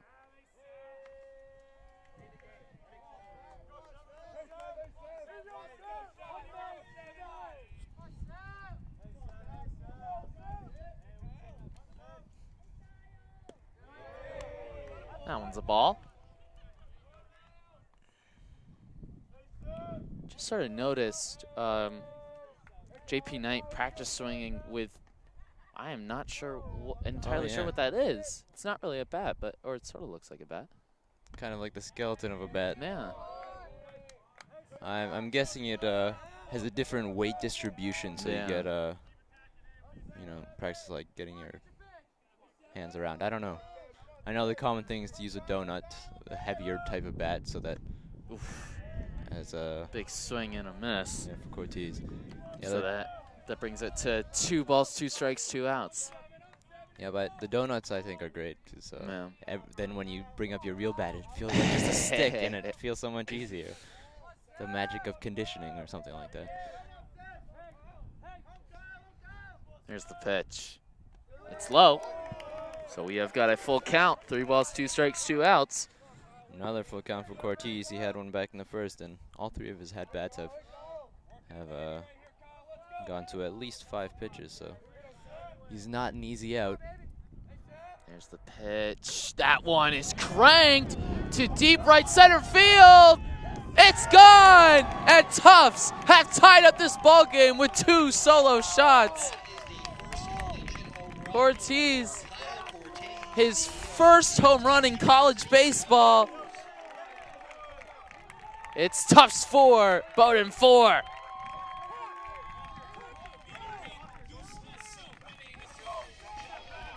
Yep, and just like that, that is a huge momentum swing. 2 home runs, and that one was a no-doubter, really.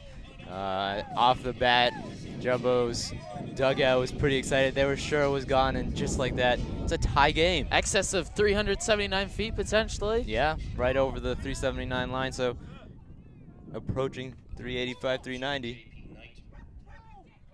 Now pitched low. Bit of communication between the coaching staff, and I think they're trying to get a practice pitch going. But here we go. Tufts have tied up this ball game for the first time since the bottom of the first. Third home run of the day.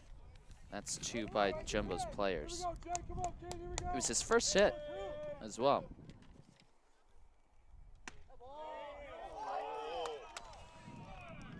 Tufts bench not happy about that. Edge call, JP Knight having a little discussion with the umpire. It's 2 on the count with 2 outs.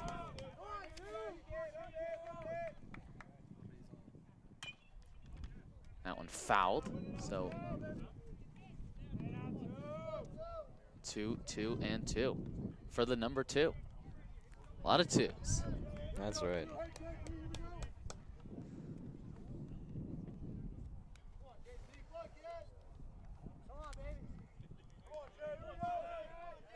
Connerly trying to get out of this inning.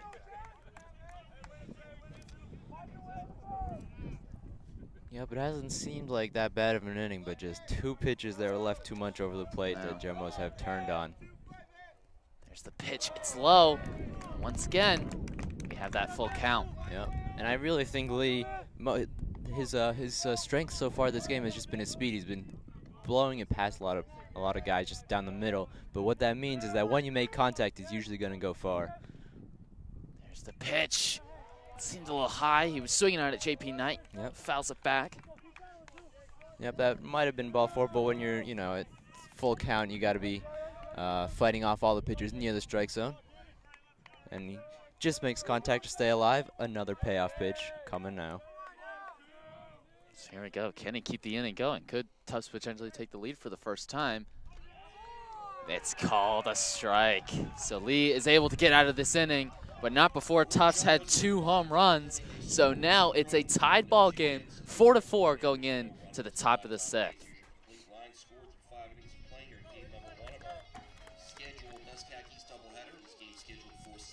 What does that make JP Knight for the afternoon? Over 2 or over 3? Over 3. So he reached on an error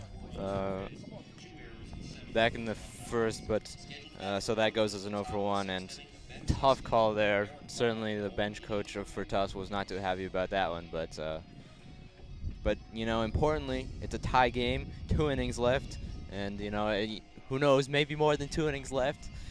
So the last weekend when I was here, I was commentating the game against Middlebury, I believe, and that one also scheduled for 7 innings, but went to 8. And we're looking like we could be reaching the same here. And McFall,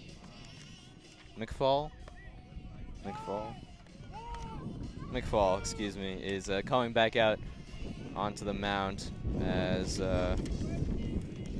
leading off for the Polar Bears will be Ben Susky, and then back to the top of the lineup with Eric Ma.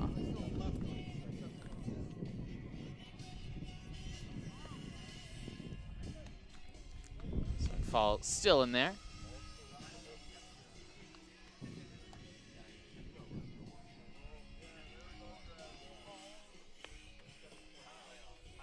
So Susky, as he said, up to the plate, had a home run in his last at-bat. Hit it to left center field. So been pretty happy. I've been able to see 3 home runs this afternoon. Oh, yeah. I love watching, just cranking them to left and right field. And so let's see what Susky can do in this at-bat. McFall, excuse me, trying to make up for last at-bat against Susky.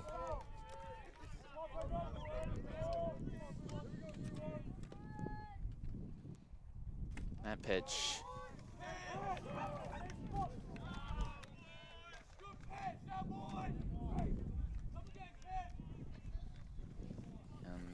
Coach is going out to talk. Yeah, Coach John Casey going out. You see the umpire sort of Almost glaring over at the Tufts bench, because he definitely understands what those Tufts players mean when they're yelling that was a good pitch. There's some Tufts pitcher warming up. Can't really tell who it is over there. The umpire now going out to talk as well. Trying to keep this game moving along.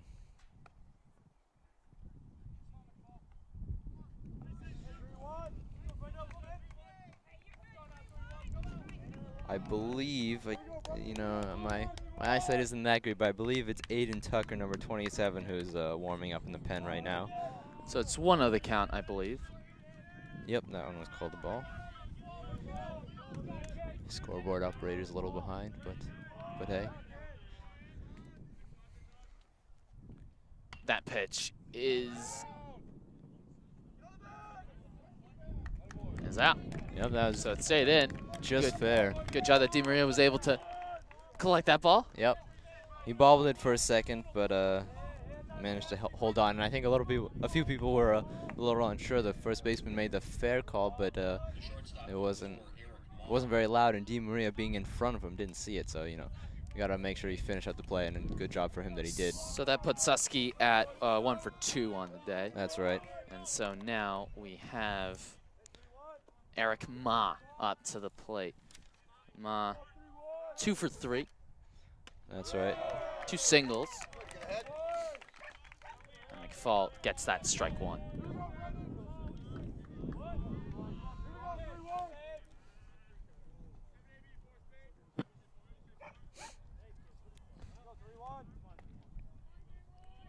There's the pitch. It's low.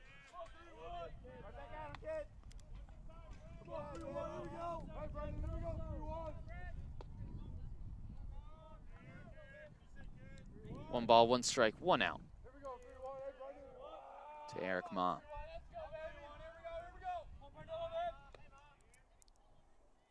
Oof, that one fouled over here to the right. So it's 1-2 the count.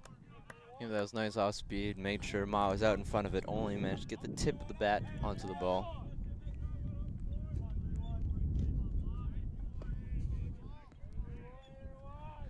Here's the pitch from McFall. Let's see what he does. Can he get a strikeout? That one is popped all the way up. Should be an out. And is. So that's another out. Can Tufts break this run?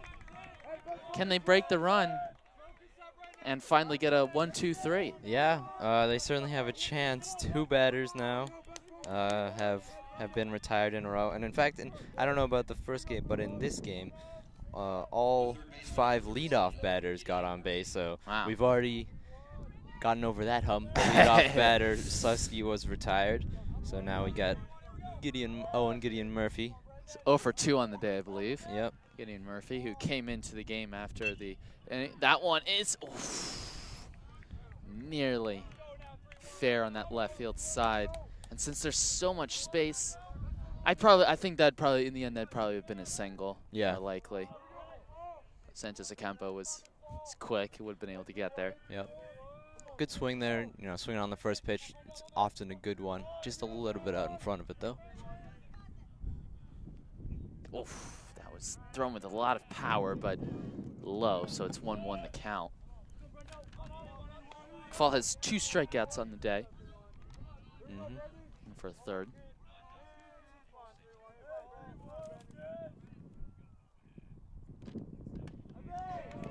Gideon Murphy only batting 130 on the year. Yep, and that was a nice pitch there to make it 1-2.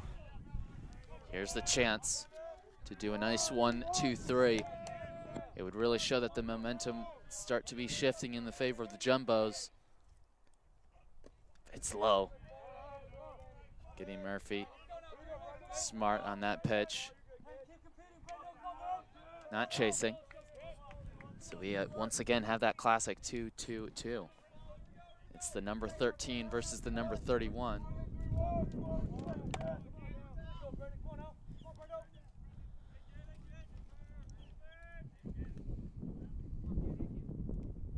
That one rounded to, oh, and it gets through. And Bowdoin once again get a runner on base. That one will certainly have to go down as an error. That'll be unfortunately just skipped right underneath Varinos' glove there. That's a tough play, but you know that's what they tell you. Get glove in the dirt, make sure that if it bounces up, it'll hit you. So is that their first or second error of the? Yeah, just the first error for the Jumbos. The other 2 errors on the day have been on the Polar Bears' defensive side. I'm a bit surprised there because Varinos has had a good game. Yeah, he's made a few tough plays over at second. Yeah. Just checking Gideon Murphy there at first, as we have on plate right now Brandon Lopez. Yeah, Lopez is, I believe, really just 1 for 1. He has a single back in the 4th and a walk in the 1st and a sac fly in the 2nd. As that pickoff attempt was very close. Yeah. I believe that sac fly was hit to left field. Yep. But of course, can't do that now with 2 outs. That's another good pitch. So it's strike 1. Lopez, who had to watch 2 balls fly over his head for home runs in the last inning. Maybe he can hit one to right field. Checking on Gideon Murphy again.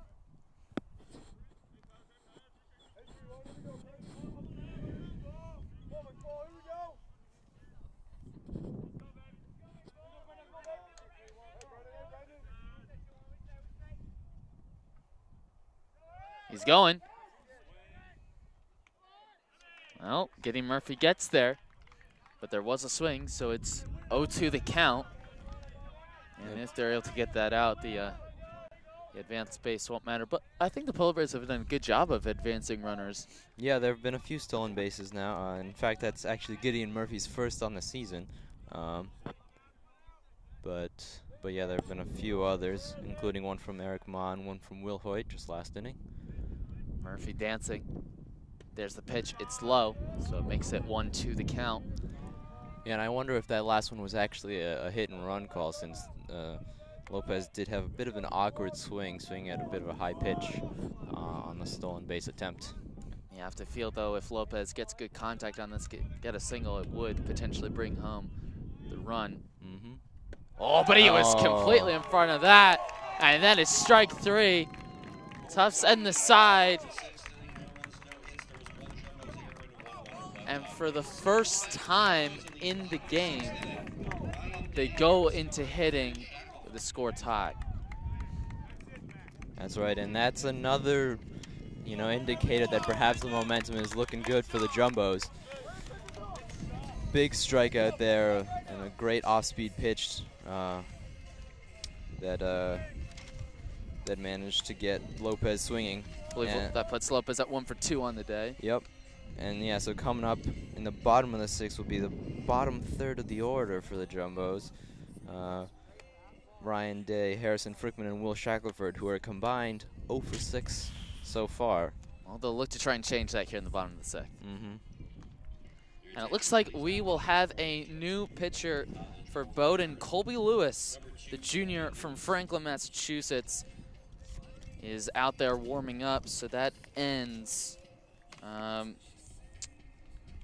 Connor Lee's afternoon. He had 5 innings pitched, 3 strikeouts, 3 earned runs, and a walk. So at times he was pitching well, but then some poor fielding, but then also in that bottom of the 5th, allowed those 2 solo shots to right field, which really hurt his afternoon. Yep. Yeah, he did well. I think before just last inning, he was really perhaps the MVP of the Polar Bears so far. Unfortunately, gave up a couple home runs. He was pitching very well otherwise. Lots of high-speed fastballs. But now we got Colby Lewis, who has 7 appearances on the year, 16 innings pitched, and just a 1.1 ERA. So he's been doing well as a reliever. He's got 13 strikeouts as well. So it looks like he's their man to come into the games late. And up against Ryan Day. Ryan Day, as you said, 0 for 2 on the day.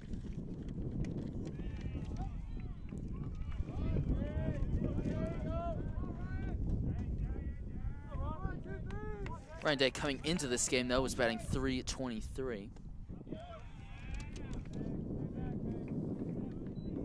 So it's 0-2 the count early for him. So good start for Colby Lewis.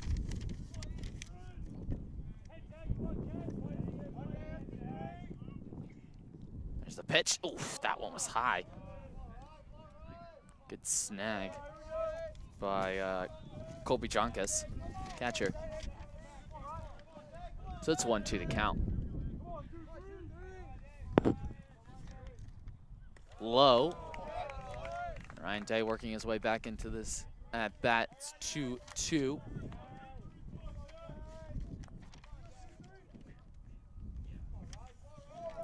Day. Here's the pitcher on Lewis. That one is driven. And it's caught. Good catch. That's a diving play from Zach out and left to make the out. Good play. As once again, A few more words. yeah, a few more afters there. It was the second baseman, Susky, I think just telling him to get back to the dugout. I guess. I don't know. I mean, I think a lot of the Jumbos players, they do like to do this. Even if they fly out, they run to second just to touch it. If they forget what it feels like, I don't know. Yeah, I don't know, but it's obviously causing the Polar Bears players a lot of distress. Yeah. There's the 1-1 count now to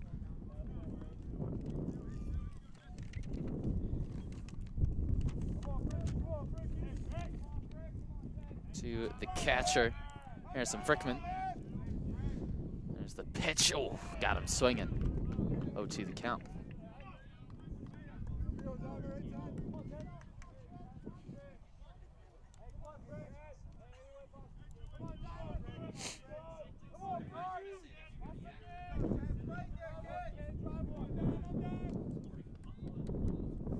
That one is called ball. So it's 1-2 the count.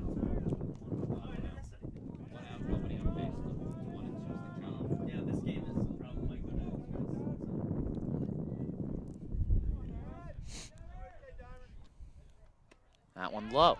Oh, Nope. called it Called strike. Strike 3. Took his time there to call it.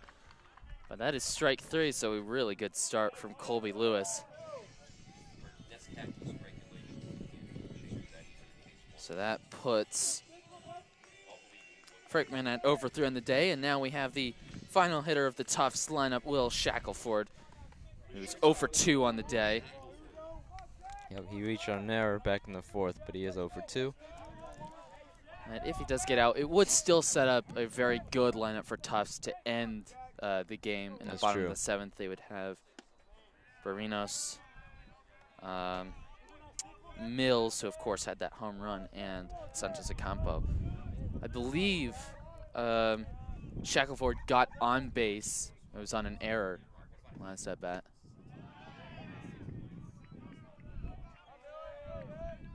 Oh, 2 the count. Yep. 2 outs. 0-2. It's been good pitching so far from Colby Lewis. That's true.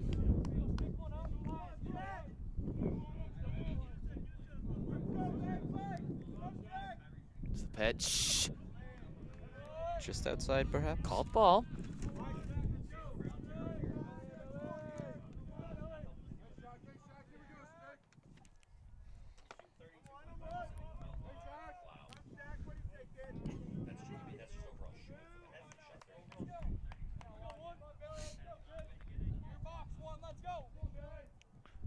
Pitch is low. Shackelford trying to get himself back in this count. Yeah, and you know, I've thought about this before. If you're the 9 hitter, is it better to just let that one goes foul? Goes foul. Just let the top of the order come up in the bottom of the 7th? I mean, you never want to say you don't want to get on base, but it's tough trying to have a 2-0 rally instead of, then you have a lot less room to work with then, as opposed to coming up in the bottom of the 7th. He's still in this count. But yep. Could potentially get a home run. That's true. Never know. Saw 2 in the last inning for Tufts, both to right field. So More likely for a righty hitter, it would be to left. Here's the pitch. It's low. And he's got himself really back on this count. It's 3-2 with 2 outs. Everything's full. As the wind starting to pick up here at Huskins Field. Making it a little chilly, but the sun still out, so it's making it nice. That one high, and he gets a walk. So really good work from Shackelford. Yeah, impressive at bat. Works the count full and fouled off a couple to stay alive. And so now we have Elias Varinos onto the plate. I believe he's 2 for 3 on the day. Yep, 2 singles and a ground out, including a run back in the first. So can he keep Tufts alive in this inning? Looking for a 2-out rally. Trying to give them maybe their first lead of the game. As it's thrown back to first. He is safe.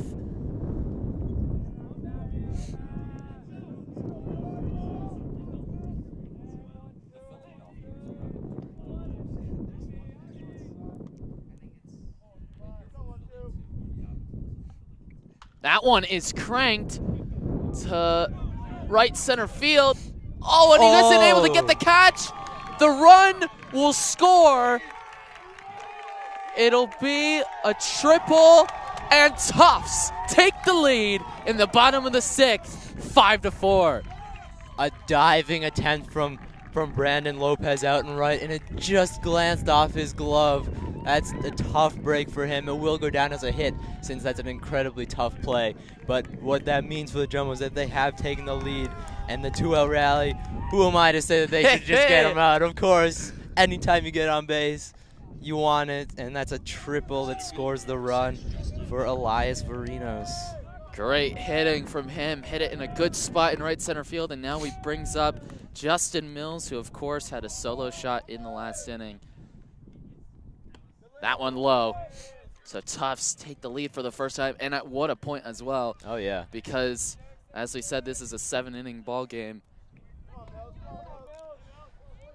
Here's the pitch. That one called strike.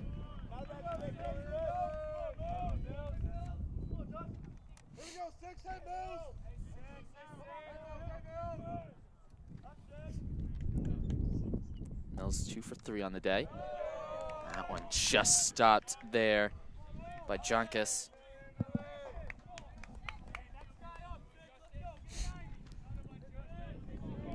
So we got a 2-1 count after such a great start for Colby Lewis.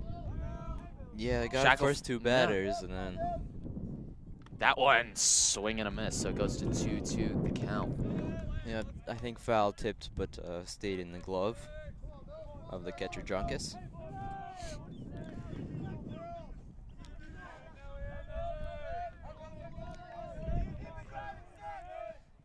That one called ball 3.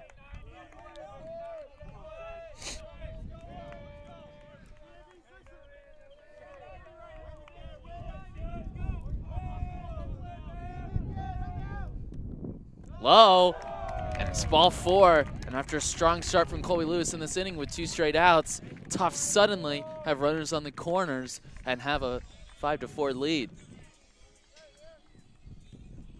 So now Casey Santos Ocampo up to the plate. That's his 2nd walk now, Colby Lewis, of the inning. And Santos Ocampo, 1 for 2 on the day. Also has an RBI. The left fielder, number 4, Casey Santos Ocampo. A chance to give the defense a bit of a bigger lead to defend going into the final inning.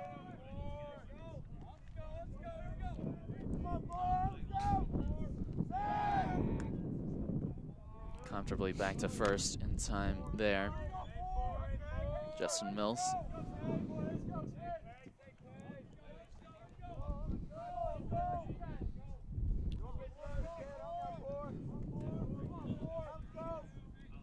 There's the pitch. Fastball down the middle. Strike 1.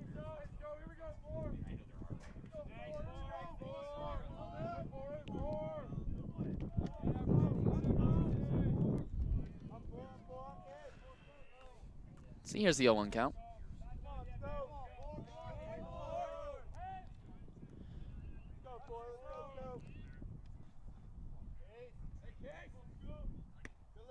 Wide for ball 1.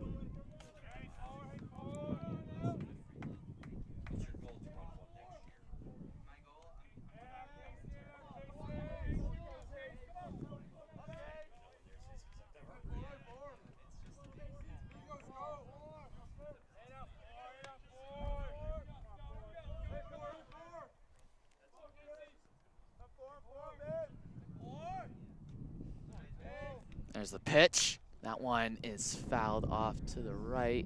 I think it'll go out of play. Ooh, into the puddle that one went. Ooh, Nice splash. big splash. You can see the rain. That I think from Friday night there was a lot of rain. So, and I think it's scheduled to rain more tonight. Hopefully we get in both of our games here before then. Well, here's 1-2 the count. 2 outs. Runners on the corners. Tufts have scored, of course, scored their 1 run in this inning with 2 outs. As here's the pitch. Fouled back. Just staying alive there from Santos Ocampo.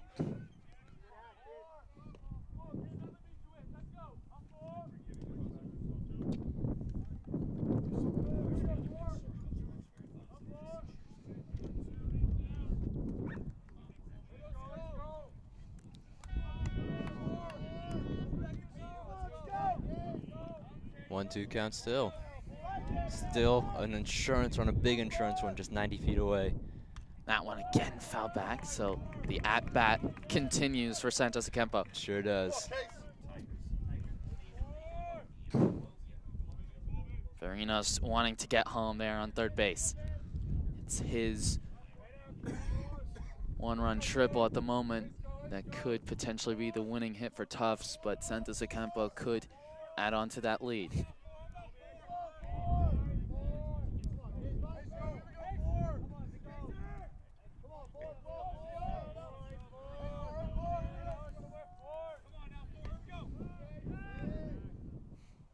Looks over at Mills at first.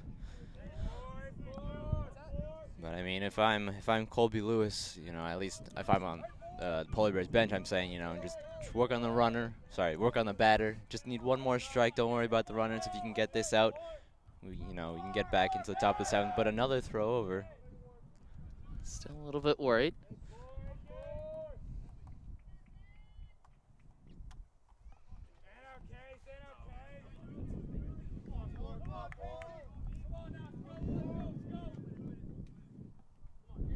One ball, 2 strikes for Santos Ocampo here. 2 outs, runners on the corner.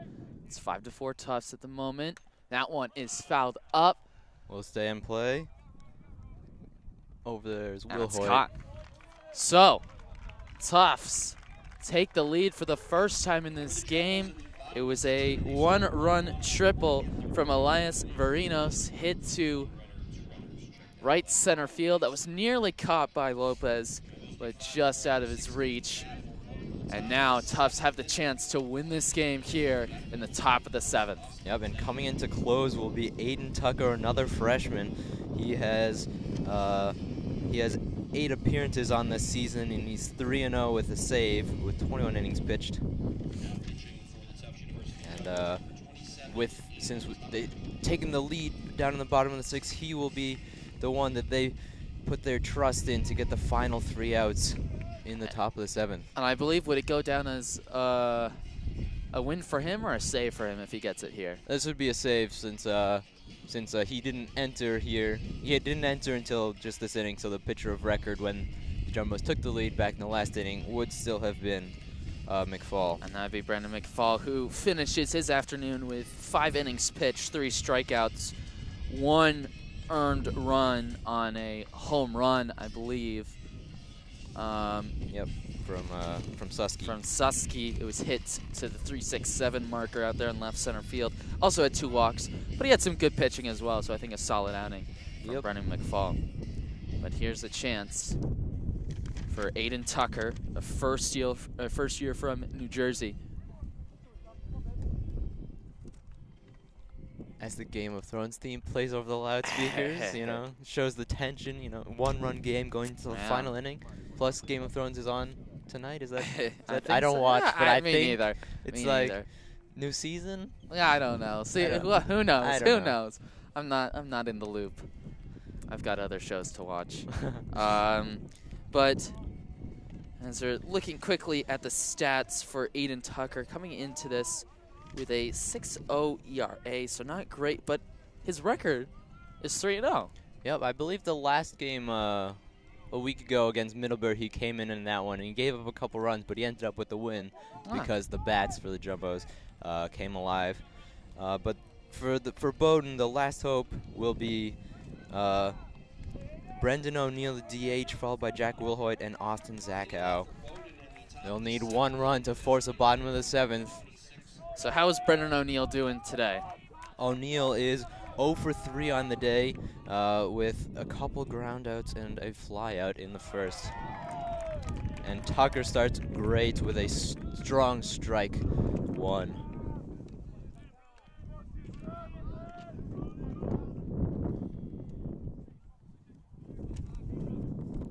Here's the pitch. That one called ball.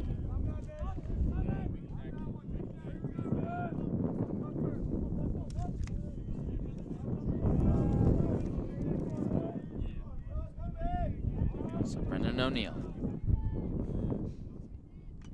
He was swinging for that one. It's tipped. Strike 2. Nice job from Tucker there. Brendan O'Neill only batting .205 on the year. Needs a big play here to keep Bowdoin alive. There's the pitch. That. Ooh.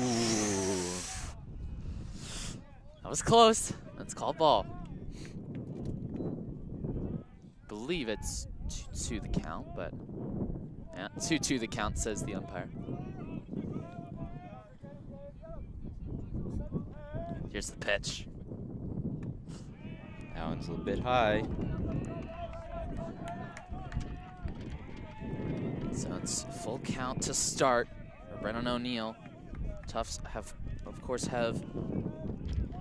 allowed 7 walks. I believe 3 of them hit by pitches, but that's quite a lot. Yeah, those are, yeah. So, That's free a bases. swing and a miss, strike 3. It's a good start for Aiden Tucker. Great job pitching. I mean, he got ahead early, and even though he thought he had the strike 3 call at some point, it came back full, and but he managed to finish it off, and that's the first out. 2 more he needs to end this game. And Jack Wilhoit up to the plate, who incredibly, on his stat sheet, does not have an at-bat. That's true. And the furthest he's made it is third base. Yep, he's made it to second. He's gotten on base 3 times, but with 2 hit by pitchers and a walk. But he really needs to get home on this one. It's the last chance for the Polar Bears. That one is called strike. Great It's off 0-2 the speed. count. Aiden Tucker starting strong. Could this be the inning that Tufts don't allow a runner on base? It'd be a perfect way for them to end this game, win the game, and end that streak. That's true. And it's swing and a miss, strike 3. 2 straight strikeouts from Aiden Tucker. He's coming in strong here to close this game. And Tufts are 1 out away from another win. The last hope of the afternoon now rides on Austin Zachow, who's 0 for 3. He had a strikeout looking back in the 5th, a sac fly in the 1st, and a line drive in the 3rd. That one low.